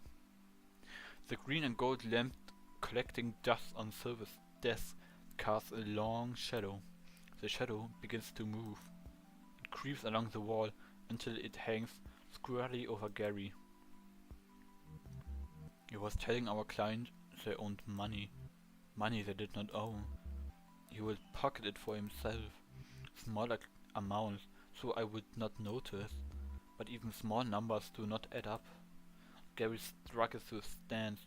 He sounds troubled by something. When I confronted him, there was a fight. Is this in this room? Yes. I killed him. Okay. Help. Oh god. I still feel the blade. There's a knife in my hand. I looked for gloves. Bleach. I found them, but... God, that's fucking atmen. I could not hide what I had done. Instead, I called the police. Sitting quietly in the dark, I waited for them to arrive. When the officers knocked on the door, I was so scared. They warned me, but I couldn't let go of the weapon, frozen in place, right there in our office. They shot me where I stood. I died here. Same as service. Okay, ich werde ihn kein Monster nennen. Jetzt schau dich den Typen an. Werde ich kein Monster nennen. I mean, at least you know. I'm haunted by an act of vengeance. Not the need for it. I'm sorry for bringing you here. I'm sorry I am not good. You're a good ghost, Gary. I am not. But, now that I know what I have done, I will carry it with me. Was hat er gesagt? Ich hab's so schnell nicht gesehen. Perhaps then I'll be good. A good ghost. Gary is gone. The office is darker now. On the wall you see a portrait. Two smiling men. Service and Gary. The day they opened their firm. The office begins to shake as the first train of the day rolls by overhead. But the picture stays fixed to the wall. Damn. Well, that just happened. Now what the fuck am I supposed to do now? Wer ist das? Wer ist das und wie kriege ich die verdammt nochmal? Passiert da irgendwas, wenn ich Dings drücke? Kann ich dich? Bist du der Nächste? Oh, I'm sorry. The events are all done. Also as a ghost have left. Ja, und was nun? Bist du der Nächste? From what I hear, you are pretty popular. Still couldn't find the one, huh? I like to play the field. No judgment here. Eternity is a long time. Who wants to spend it with just one ghost? Did you have fun at least? It was a blast. Und es hat mich auch traurig gemacht, aber naja. I'm glad to hear it. I've been having fun just observing. Is this up to help other ghosts find something. Something they might be missing. Or to learn more about themselves. In a way, we are all products of death. I like to think I am also a student. What have you learned? I learned so much. How burial with this cremation affects the afterlife. The meaning of life. All kinds of neat ghost trivia. When I was alive, I studied people. As I am dead, I study us. It's fascinating.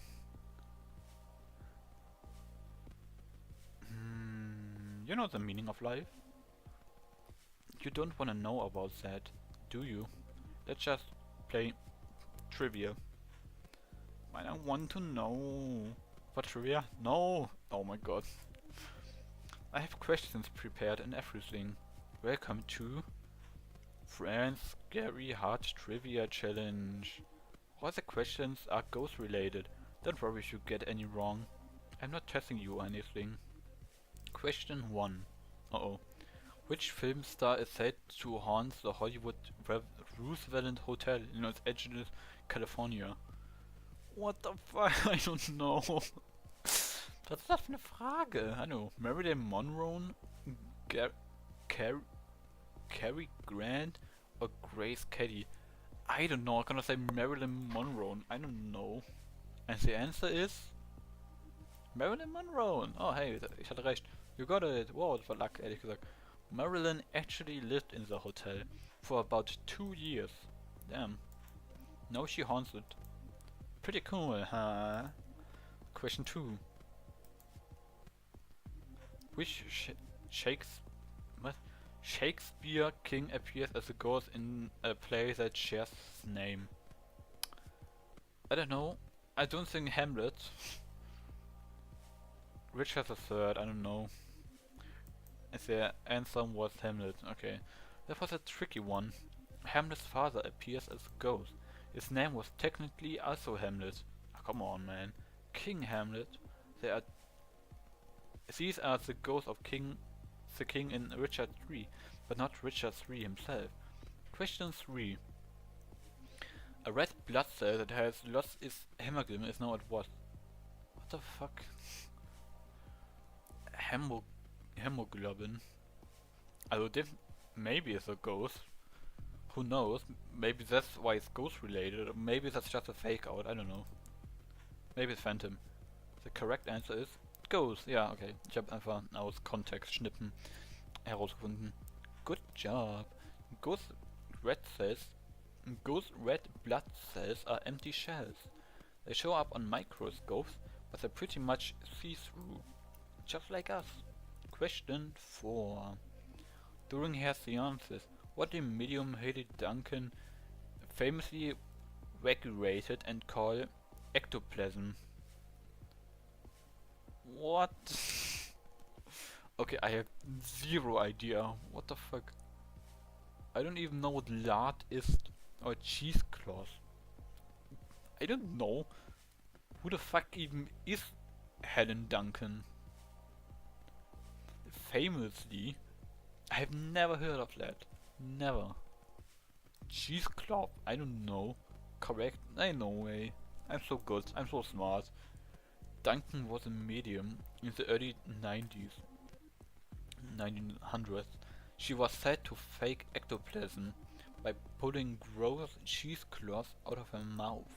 Duncan was also the last person imprisoned for witchcraft in the UK. Go figure. And question 5. Schau mal, wir lernen sogar was dazu hier. Educational, der Stream. This is the last one. That means it's also the hardest. Which of these also did not have a story in the first volume of the Fontana Book of the Great Ghost Stories? I don't know.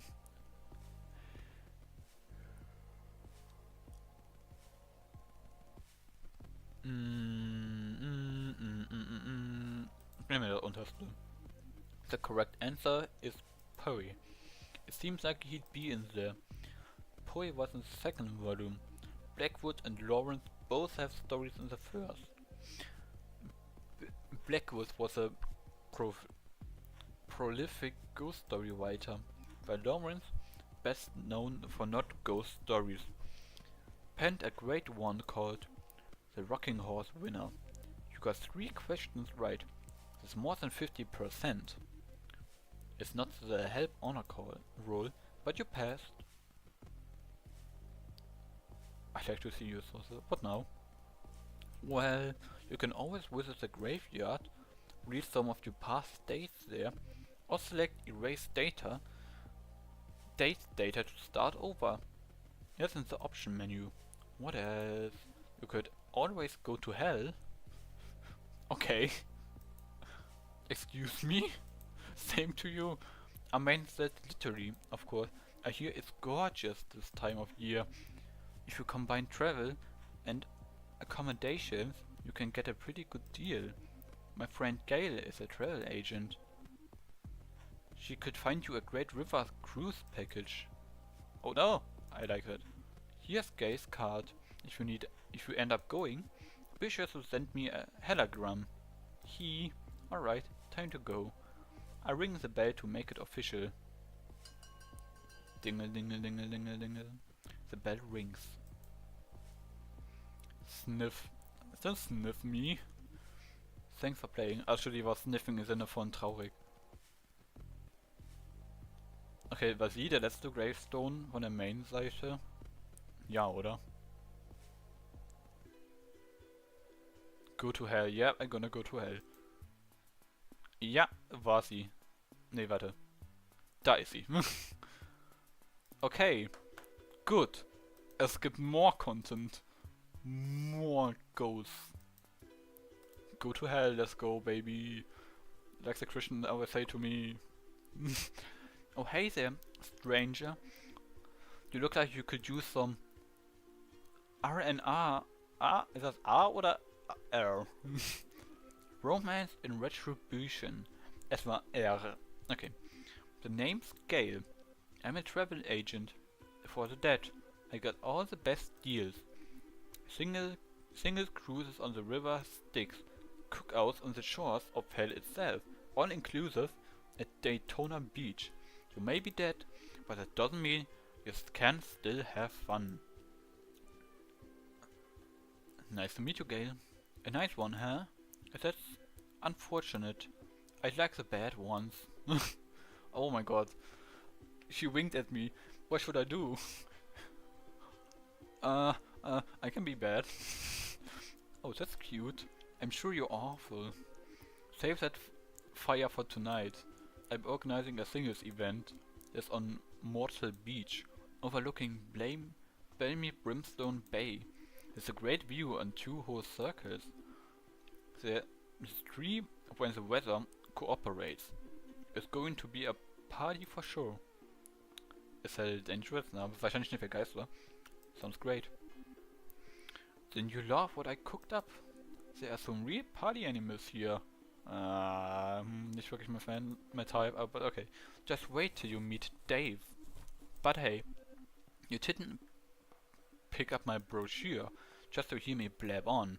Unless you did. Because then, I totally have a timeshare to sell you. Let's get you to the beach. We start things off with an icebreaker. Something familiar. Some speed dates. Oh yeah, I'm good at this. I did this for like the last 2 hours. Ich glaub, sind es schon 2 Stunden? Fast. Glaube ich. Nee, wann habe ich überhaupt angefangen zu streamen? Ich weiß schon gar nicht mehr. Oh, Cocktail. Cocktail. For the living.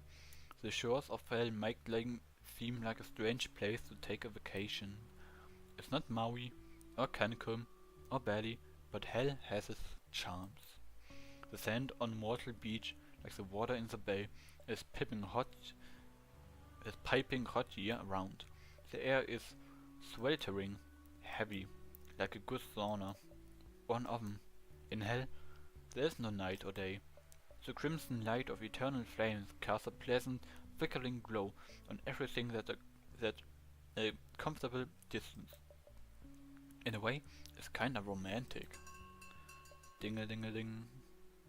The bell rings. Okay, ne Charakter kenne ich noch gar nicht. So that's something. The first ghost arraigned. Wait, are they a ghost? Kann ich die Dämonen daten? Solutions. Bruh. Okay, ich glaube, das ist echt ein Dämone. They call me Andy. You party? You look like you party. I'm no bruh. Okay, sadly, no. Oh no, he says. No, I already messed up. Well, you should totally try partying. It will change your whole deal. You could teach me how to party. Yes, but I wouldn't know where to start. Start with partying 101. The basics. Easy peasy. Breathing wheezy. Step 1. Chillax. Done. Good. And that's awesome. Clearly you're here for a good time. Also a long time though. Cause eternity and junk. How do you chillax? I clear my head of all worry. It's like, guess this. There's no past. There's no future. There's only party. War. Right? I think about this stuff a lot. Like, if there's a party in the woods and no one's invited, is there a noise complaint? I think I follow you. Don't follow, lead. Being fun wherever you go. Then everywhere's a party. Take the speed date. Is it a party? Only because you're here. A nice lion. You're smooth. And he dances a bit. I like that. And he dances a little bit more. They're not very good. Don't mind me. Oh come on, don't do him like that. I'm a party demon. I'm gonna always be partying. Or else. I never met a demon. A demon is like a ghost. We float around like you. But a demon was never alive. We sort of born like this. With a singular purpose. For me, the purpose is partying. Oh wait. Hold on a second. And he chucks a six-pack. All the cans at once. Oh good god. Burp. Ah, that's better. How do you... That was impressive, okay. I'm skilled for sure. You know that whole 10,000 years to get good thing? A party for 1,000,000 hours probably. Plus there's hella incentive. If I don't party, I die. That's horrifying. It's mostly good times. I got a sweet deal.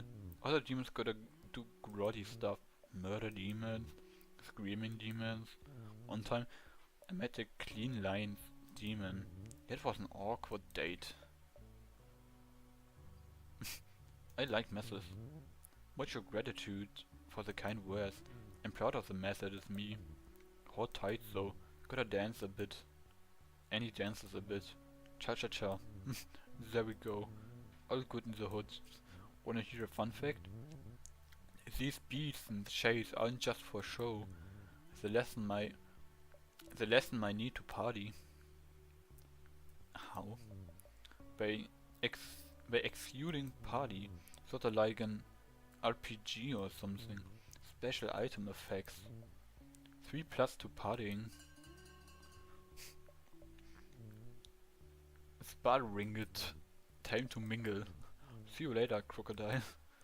That's not how your saying goes. See you later, alligator, it goes.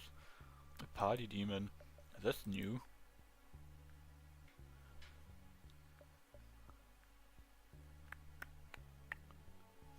Another ghost appears.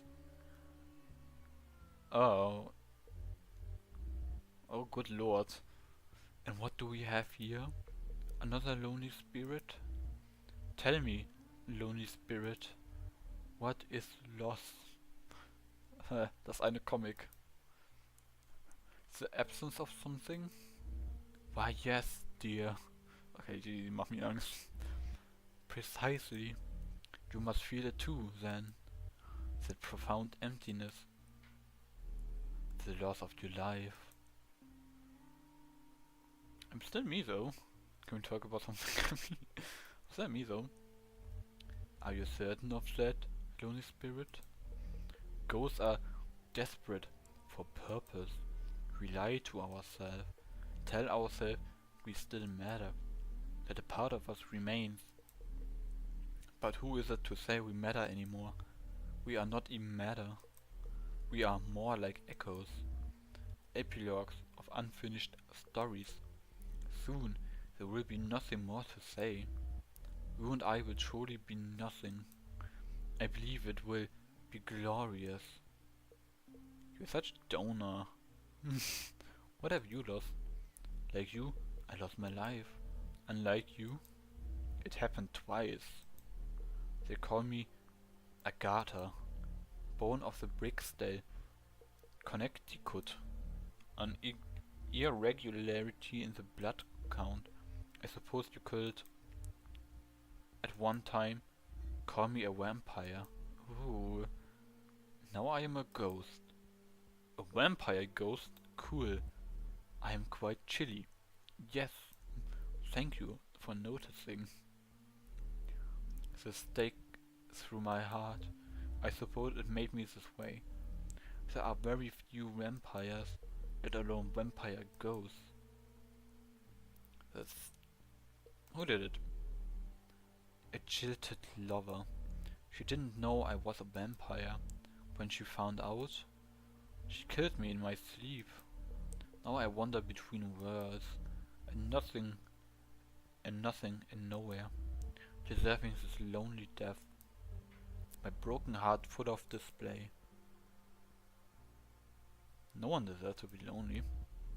Of course, I deserve loneliness. There's this other feel that deserves happiness.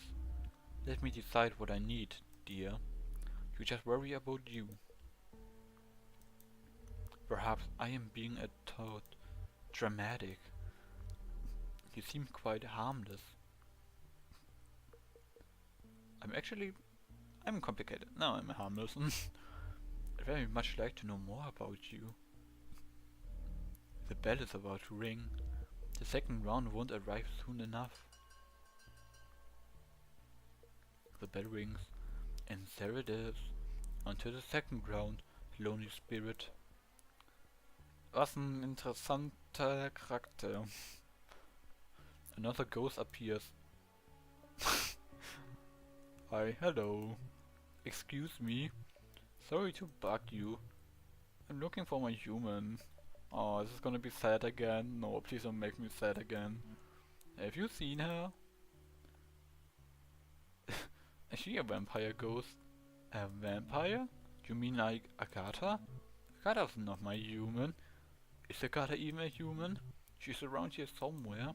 I'm sure she is. My name is Dave. It's super to meet you. Even if I'm kinda sad today. Oh no, pet Dave. What does your human look like? She's small. Kinda looks like a snowflake. She doesn't talk or anything. She just kinda floats here. And crackless. Crackless? Crackless. Ecstatic. Are you a dog? Yep. I'm a pup. Or I am a pup. Sorry. I'm not used to talking just yet. I used to just woof.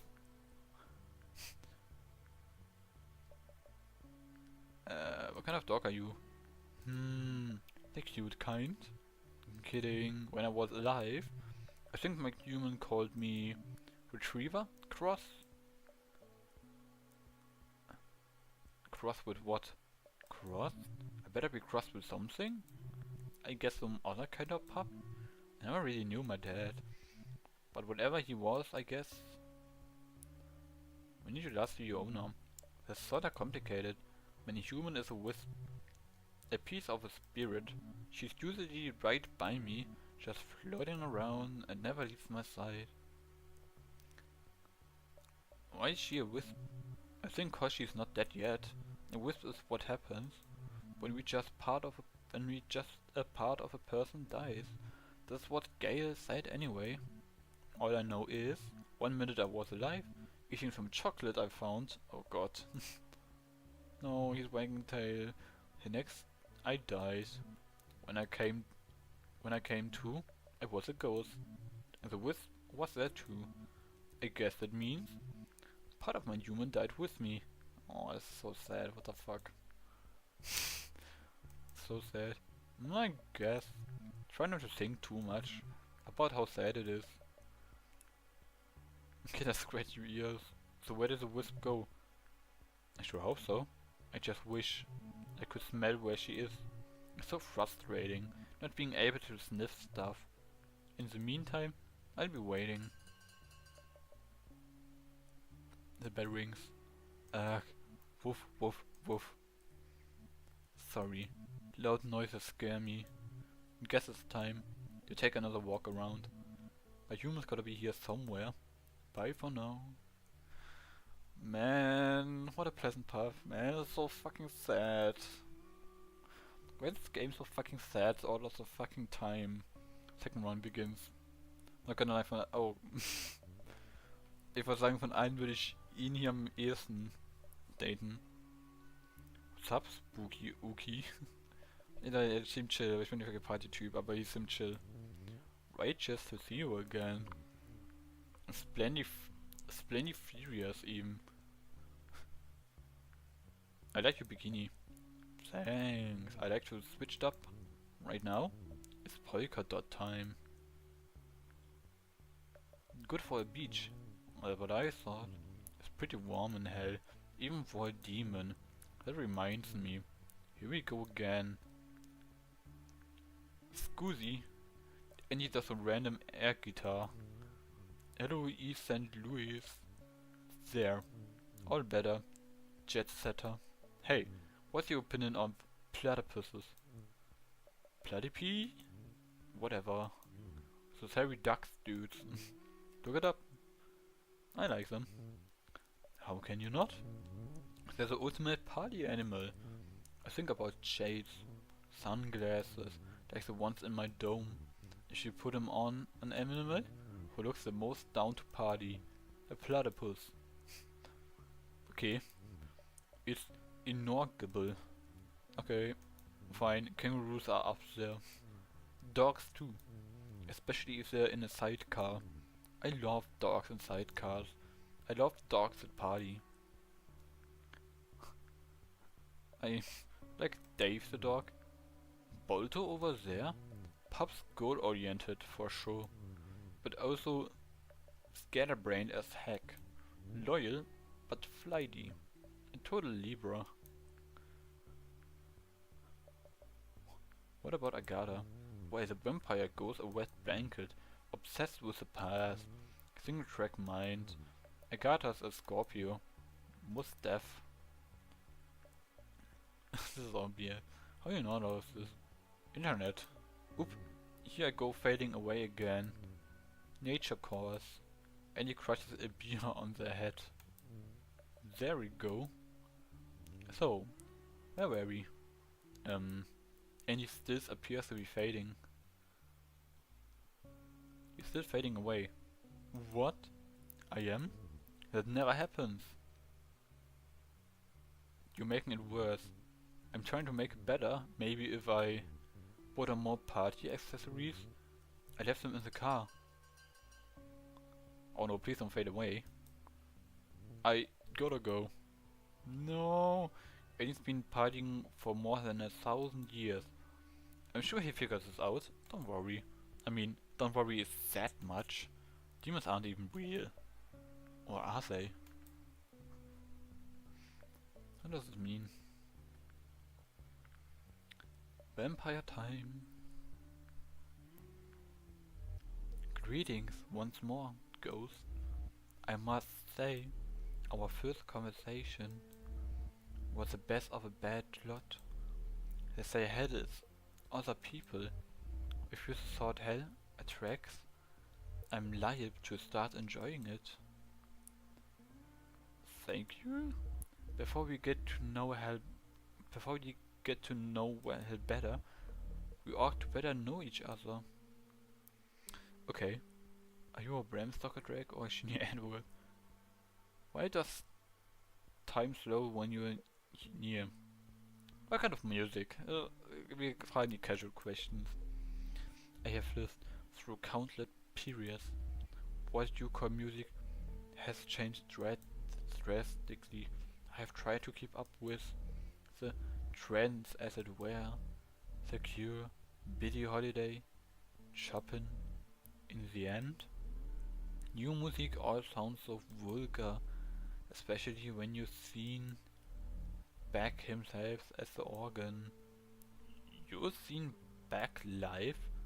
Oh yes, dear. But he so often performed in churches. They had already become a vampire. The abandonance of crosses made it difficult. You hate crosses like the stories? Yes, but that has little to do with my condition. I am neither Count Dracula nor Team Edward. Real vampires are not monsters. Mostly, like the living, there are some among us, oh my god, with violent tendencies. They make it difficult for those of us simply trying to make the best of our curse. I wish I was a vampire. That is not a wish I can grant, at least not anymore. In order to be undead, you cannot first be dead. It only works the other way around. When I first became a vampire, it was difficult to find blood without killing people. What about blood banks? What happens to a vampire without blood? Okay, ich bin ein bisschen... diese Fragen werden echt schwer. What about animals? I was for a period a hunter, but the animals needed to be large. It was a dangerous way to survive. You see, lonely ghosts, it is hard to kill that which is undead, but the undead can certainly be maimed. Over time, my tactics evolved. I became a nurse. I was quite good at finding veins. It was easy to take more than was needed. A unit for a task, it required a vial. I only took more from those healthy enough to give it. Do you have a favorite plant type? They all taste different, like red vines. The rarer the type, the blander the taste. The platelet count is also a factor. Thin blood can be quite refreshing, but you have to drink more to get your fill. Did you know any other vampires? I did not. You will think, over time, we will find each other, but in all my years as a vampire, I did not meet others like me, except for the one who turned me. And he is no longer in the picture, or as they say. We don't have to talk about this. Appreciate your empathy. It is fine. The one who turned me was my husband. My first husband. On our anniversary, 8 years to the day, he said this way: I will be pretty forever. I did not ask to be undead. I wanted to grow old. I wanted to die someday. That is the natural way of things. He did not care what was natural. He did not care what I wanted. What happened to him? I foolishly took his gesture for romance and stayed with him for a number of years. But eternity is a long time. Eventually, he left me for someone he deemed prettier. Man, was ein Arsch. Was ein Arsch, ey. Holy shit. I can only assume he turned her as well. The bell rings. Should you wish to know me better, you need only look where crimson meets black. However, if you are not interested, I will understand. There needn't be any good blood between us. Goodbye, lonely spirit. Perhaps I will see you again. I am interested. I ain't gonna lie. A vampire ghost has taken an interest in you. That's neat. It is. I'm also interested, kinda. And then the dog. Oh, hi again. It's me, Dave the dog. Wanna hear a joke? I have to tell jokes. Jokes are pretty great, I think. You seem happier. Thanks, I'm trying to keep my tail up. So, you wanna hear the joke? Sure. Okay. So, this dog walks into a bar, and gets this, he walks up to the bartender, and the dog says, "Give me a gin and ginger." Then what happens?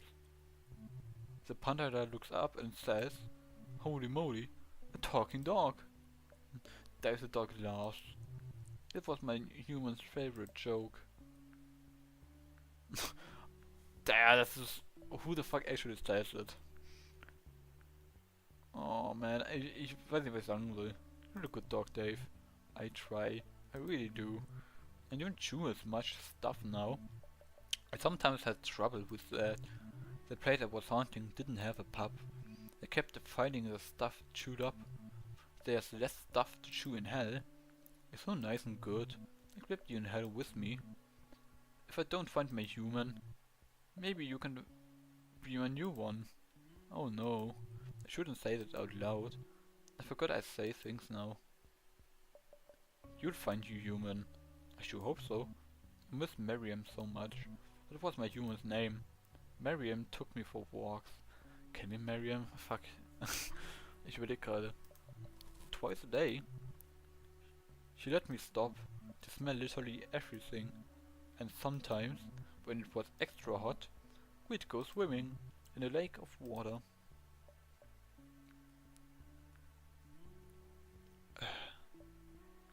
Where could Miriam be? We had favorite places. Where do we go on our walks? I bet probably one of those. I bet she's looking for me too. You want more pets? Oh yes, please. You pet Dave. Yeah, pet. Okay. Thanks. That makes me feel appreciated. Appreciated and safe. His tail is wagging. The ghost tail. The bell rings. Ah! Woof, woof, woof. Oh no. I did it again. Sorry. Again. I sure hate that bell. That's the last of the speed date. Time to pick up someone to date. Oh, pick me. Oh man, no, I feel bad not picking him. Because I want to go on a date with a vampire. Ghost.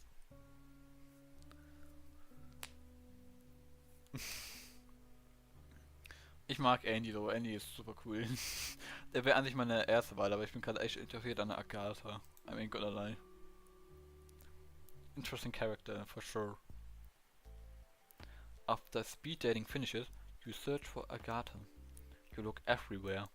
Inside the resort, not inside the resort. When you finally find Agatha, she is floating in the air of the beach overlooking Brimstone Bay. Looking out over the water, she is a shadow, even in the dark. I thought you'd choose another. There is a dog, after all. People seem to enjoy dogs. That's something about you. Is it my sunny disposition? That color of my eyes? Perhaps I remind you of your mother? Your winning smile, actually. I have had significant dental work. Your teeth suit you. They serve a purpose. I strive to avoid. I suppose you are wondering about the stake in my heart?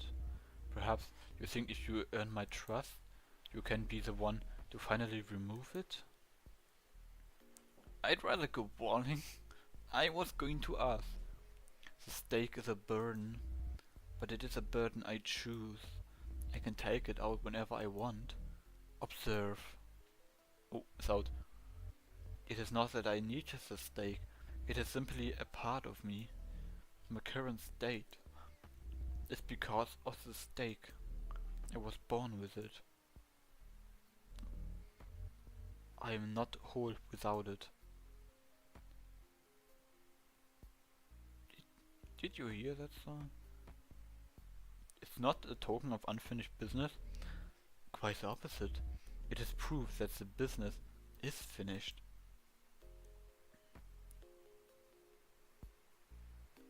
What does it feel like? It doesn't. Oh. The blood-wet waters of Brimstone Bay lap up the black sands of the shores. It's difficult to see beneath the water. This is the edge of hell.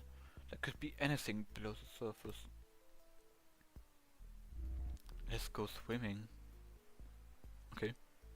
Agatha leads you by the hand over the water. She turns to you, chin dips beneath the waves. Yeah, we follow her, I trust her.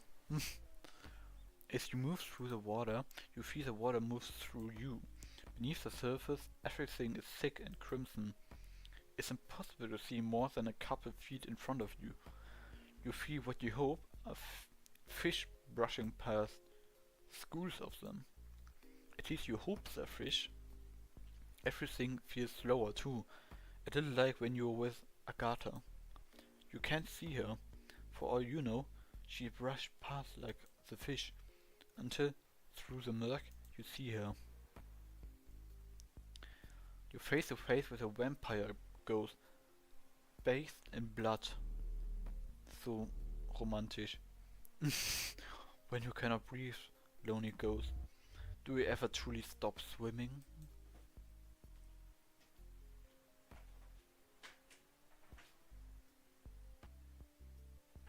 You first to return to the shores of Brimstone Bay. After a few quiet moments, Agatha emerges from the wet water. Something's different. She looks calm, almost content, like a weight had been lifted off her.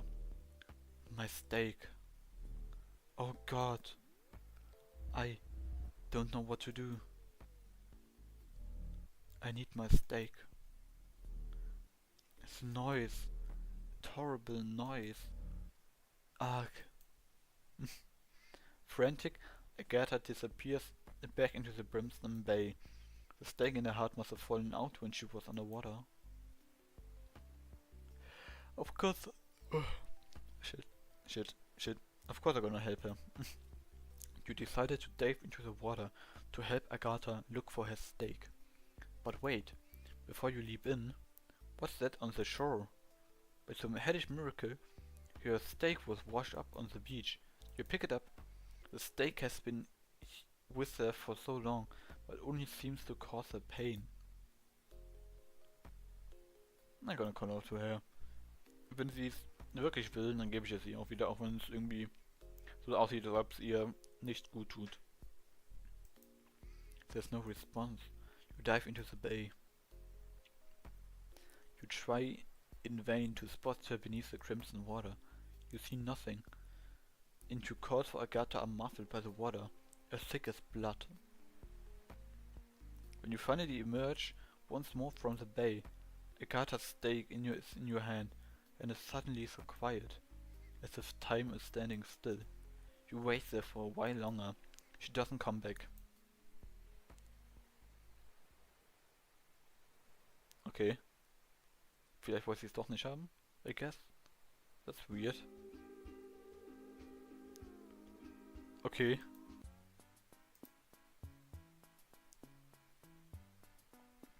Okay. Yeah. Okay. You return to the shores of hell. Speed dating is all done, but some of the ghosts are still here. Yeah. Okay, yes, go. Okay, das war echt weird. Agatha ist echt weird. Bisschen tiefer wahrscheinlich. Ist das aber, naja. Dave! Okay, wir machen jetzt den Doggy. Dave! You came! I knew you'd come. Are you still liking hell? I'm starting to love it. Guess I'm a real hellhound. I thought dogs went to heaven. Oh, we do. or we can come and go as we please. There's a doggy door. That's thoughtful. Oh yeah, to think of everything there. Can we go for a walk up on the surface? That sounds like fun. Oh boy, it will absolutely be so fun. I wanna take you everywhere. All my favorite places to smell. What about what about Miriam's wisp? Oh yeah, Miriam's wisp. We gotta find her. Good thinking. If we hit up enough spots, we might find her wisp. Where could she be? A place we've been already. She's a wisp. She'd run to familiar things. The good park, the good pet store, the good couch. One of those probably. Let's go park. Oh great. I love the good park. Dave leads you to a park in the deep ravine. A nearby sign says off leash dog park. But you don't see any dogs. Maybe this is because it's the middle of the night. There are trees here, all dead. Oh good lord, the grass is grey. Away in, there's a rust playground. A rubber swing seat dangles on a single chain. It's kinda spooky. Welcome to the good park. My friend Kyo will love it. Then I love your friend Kyo. Dave runs over to the swing. He starts to tug at the seat with his teeth. It's a tough toy, he says without losing his grip. Then you hear barking, distant howls of pain and anguish growing closer, until they are right up on you, and gurgles, whimpers, low guttural growls of warning and dread. You turn in horror to see a bunch of super cute ghost pups. There's a ghost corgi that looks like a spooky loaf of tongue. The ghost chihuahua, she's making most of the noise. Of course she is. And the ghost sand baroness slobbering ectoplasm. Each has a wisp by their side. Hey there, fellow pups. Dave studies each ghost wisp and sniffs each dog's ghost spot. Mein Gott, was denn das? None of these are Miriam's wisp. Shucks. This was still fun though. Where to now? You mentioned a couch. You darn right, a couch. But not just any couch. My couch. My human thought she owned it, but I peed on it. And she didn't, so the law says it's mine. Okay, Dave leads you to a townhouse. A nice place, clearly taken care of. This place is packed with Schockkies, whatever das bedeutet. Library, sale books, vintage postcards, souvenirs from trips to Korea and Portugal. Miriam likes to travel. The place is empty. I guess that's where she is now. Traveling. I'm just glad I don't gotta stay with her sister anymore. Dave flows over to an ugly couch, orange and brown, covered in dog hair. You curse up on it. Sometimes I still come here, he says. Just a bit close to my human. Ooh, is this Miriam? It's hard to tell. The wisp isn't doing much. They're just kinda floating in front of you. Maybe they're studying you? Do they even know you're there? Attack it with my sword. I don't have a sword. Hello, Miriam. The wisp crackles like fire. You're not sure what it's trying to say. Nice to meet you too. The wisp buzzes. Is that a good sign? Are you Miriam Wisp? The wisp blinks once. Is that a yes? Miriam! There you are. Miriam's wisp seems excited to see Dave. I'd like you to meet a friend. No, I haven't replaced you. Miriam flips cautiously. See? A friend. Miriam flickers and flashes. She'll get used to you. She just needs some time. I'm so happy we found her. Me too. Miriam seems regretful. She says she's sorry for running away. Miriam vibrates and flickers a bunch. She saw her old car, chased it out her instinct. Before she knew it, she was lost. So she came back here. Dave yawns. We've been up all night. I'm beat. I think it's home time. You're a good dog, Dave. Thanks for saying that. You're a good human. I'm glad we met. Let's go for another walk soon. Bye, Dave. Bye. Miriam flickers. Bye. I have something thought of the financial cost. The final cost of dogs having such a short life, Sir Walter Scott wrote, and I'm quite satisfied it is in compassion to the human race. For if we suffer so much in losing a dog after any acquaintance of 10 or 12 years, what would it be if they were to live double that time? For Charlie, Butcher Grande, and all the dogs who made our lives better. Thanks for being good pups. Damn. Mann, ich wusste, dass das traurig sein will. Warum ist alles traurig? Oh mein Gott, ey. Okay. Jetzt gehen wir zu dem letzten Date hier. Und hoffen wir, dass er einfach etwas positiver sein wird. Andy wird da bestimmt gute Laune geben. Bestimmt, oder? Etwas mehr Fun. Es war sehr viel trauriges Zeug. Speed dating in hell was wrapped up for the evening. It is even evening? It's hard to tell down here. Either way, you spot Andy. Not an easy feat in their current state.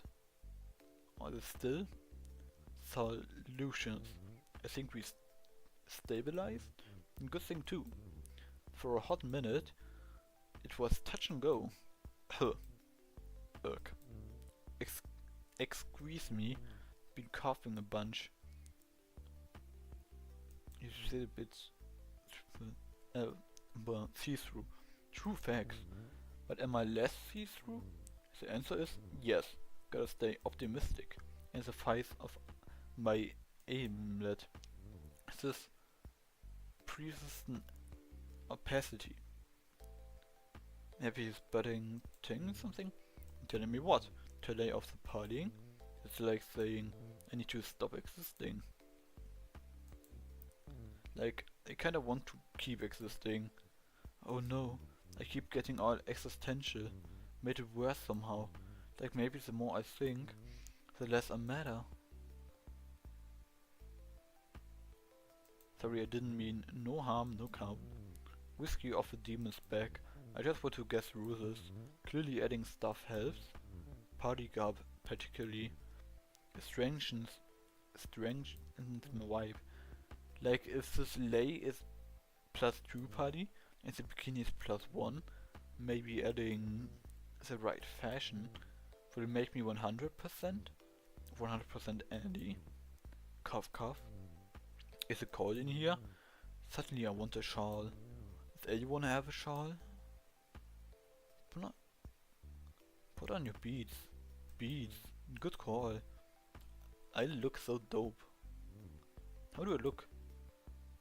Pretty dope. Heck yeah, hella dope. Burp. Wait. Something's happening. Oh no. What did I do?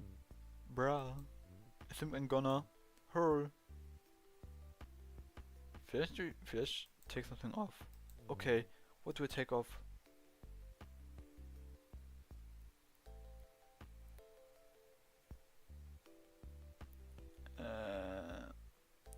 Loose lay. Ugh, this is even worse. Feel my bones fading. Somehow, it feels like the empty in a room. Abject loneliness. Oblivion, bruh. Oblivion. What do we do? Okay, you're making me... What do I wear? Shade and... Jam stakes into Andy's heart. What the fuck does that mean? Okay, lass mich nachdenken. Both shade and bees? Just chase and... Shades plus bees? If you think that's the way. I trust you completely. With the last bit of strength. Andy tweaks the red outfit. Am I fixed? Survey says negotiatory. Farewell, bruh. It's been a slice. No. No. Andy? You call out to Andy. There's no response. It seems Andy has faded away. It didn't exactly end well, huh? I'm sorry. Please don't think this is your fault. Every party has to end. And this party? Well, this party is over. It's probably time to back away slowly and try to forget what happened tonight. You don't have to go home, but you can stay here. What the fuck, man? What the fuck? That's a downer.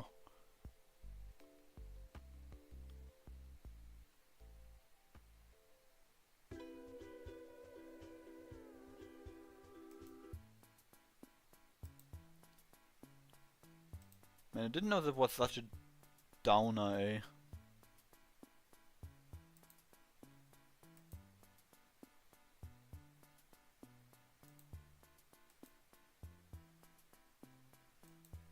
Okay.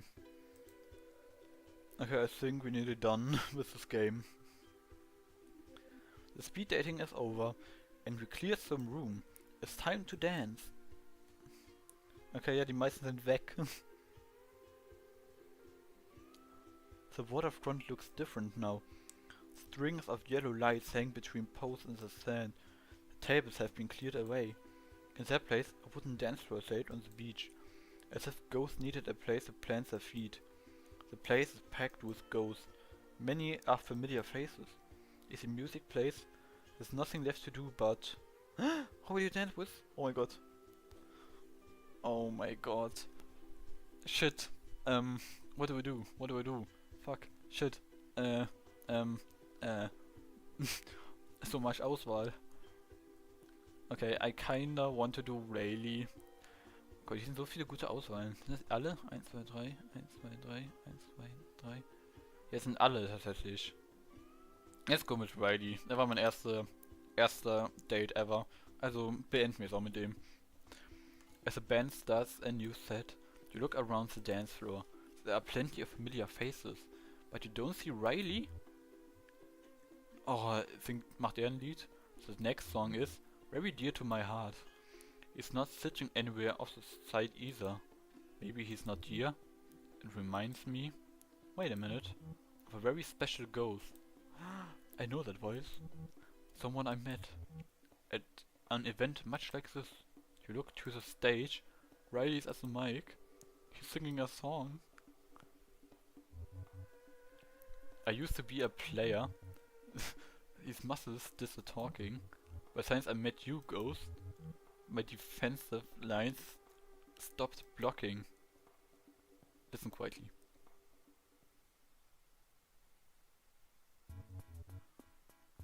I won't play the field no more.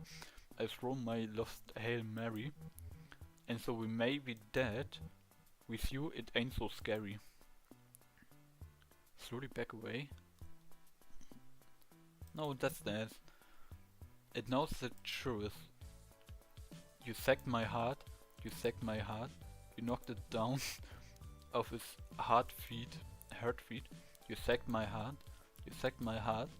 You kicked us through for points 3. You sacked my heart. And sexy ghost, oh god. You sacked my heart. We look like that always. The crowd of ghosts and demons cheer as Roddy soaks up the praise. He looking right at you. Oh my god. Thank you, thank you. You're gonna take a quick 5. He's practically leaps off the stage to see you.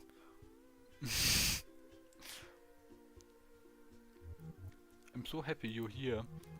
What did you think of the song? Only you could write these lyrics. It was romantic. I was hoping you'd think so. I just can't stop thinking about you. Safe to say, I think you're pretty cool. Okay. Fuck it. I'm doing it. Ich hab letztes Mal verkackt, also mache ich's jetzt einfach. More than anything. Oh good lord. You smooch a bunch. Like 3 bunches of smooches. Das ist nicht so viel. Keine Ahnung. You really brought your A-game today. I did. That's 5 rice. Ready to jam some more? That's my cue. Thanks for coming to see me. You, sacked my heart.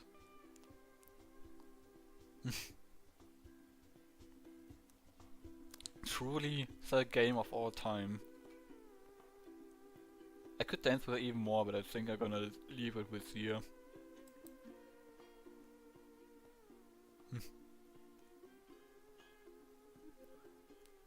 You're going then?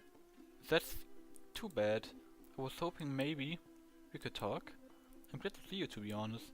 When we first met, you really kinda made an impression on me. I'm not interested in yours, I'm sorry.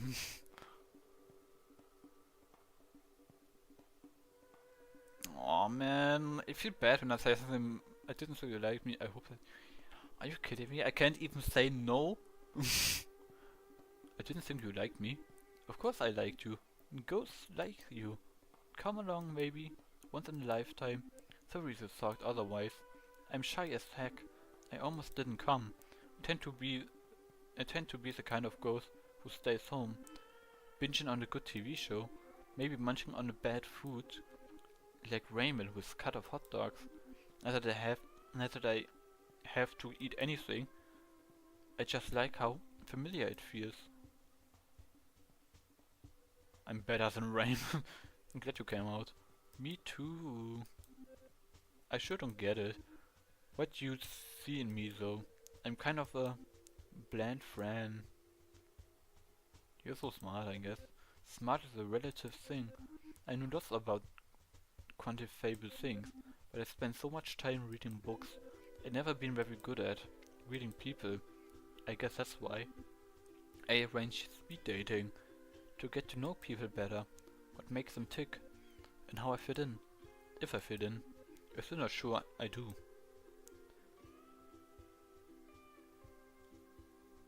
You fit in here. In hell? With the rest of us. Even the nice ones? And sad ones? And the spooky customers?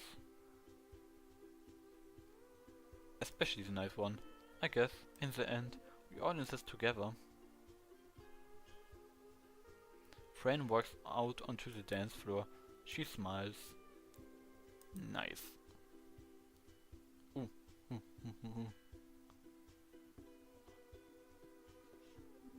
Thank you so much for signing up for this silly little speed dating and for taking the time to know me and all the other misfit spirits. I can't imagine what our deaths will be like without you here. To liven things up. Hehe. Man, I'm good at this.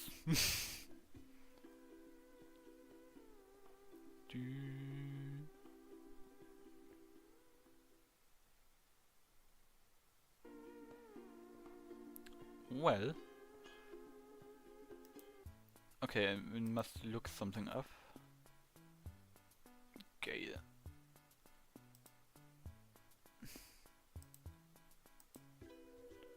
Okay, I must watch something real quick. You just finished packing up? Yeah. What now? Thanks again for practice Aiden and for the talk. Guess our work here is done. Can I go on second days? That was speed dating for ghosts. I don't have the resources for this. Long-term relationships for ghosts. It'd be nice, but I'm just one friend. I guess that's always fanfic. So what now? You still have a bunch of options. Pretty sure I did say this before, but you can replay or restart the game, replay the whole dang thing, see how your conversation could have gone. Be like we never met. I'm not ready for that. And I guess it's goodbye. For now anyway. It was nice meeting you. You're one heck of a ghost. Okay, I muss see something. You return to the beach party. Kann ich nochmal mit Leuten tanzen oder... Who you dance with? Ja, okay. Well, that's quite an option that we have here. The party is nearing its end. The beach is quiet. Empty. The fire of fell burns across the bay. Red light flickering off the ink black water. As waves lap softly off the sand and rocks. You sit for a while. A pair of wisp toes flows by, stuck in each other orbit. The two wisps aren't heading anywhere in particular. They seem happy. You're still here? I came back one last time. Don't blame you. As for quite the party, things are winding down now. And like the saying goes, you didn't have to go home, but you can stay here. Anyway, thanks for taking me up on my offer. You're welcome in hell anytime. Toodles, baby doll.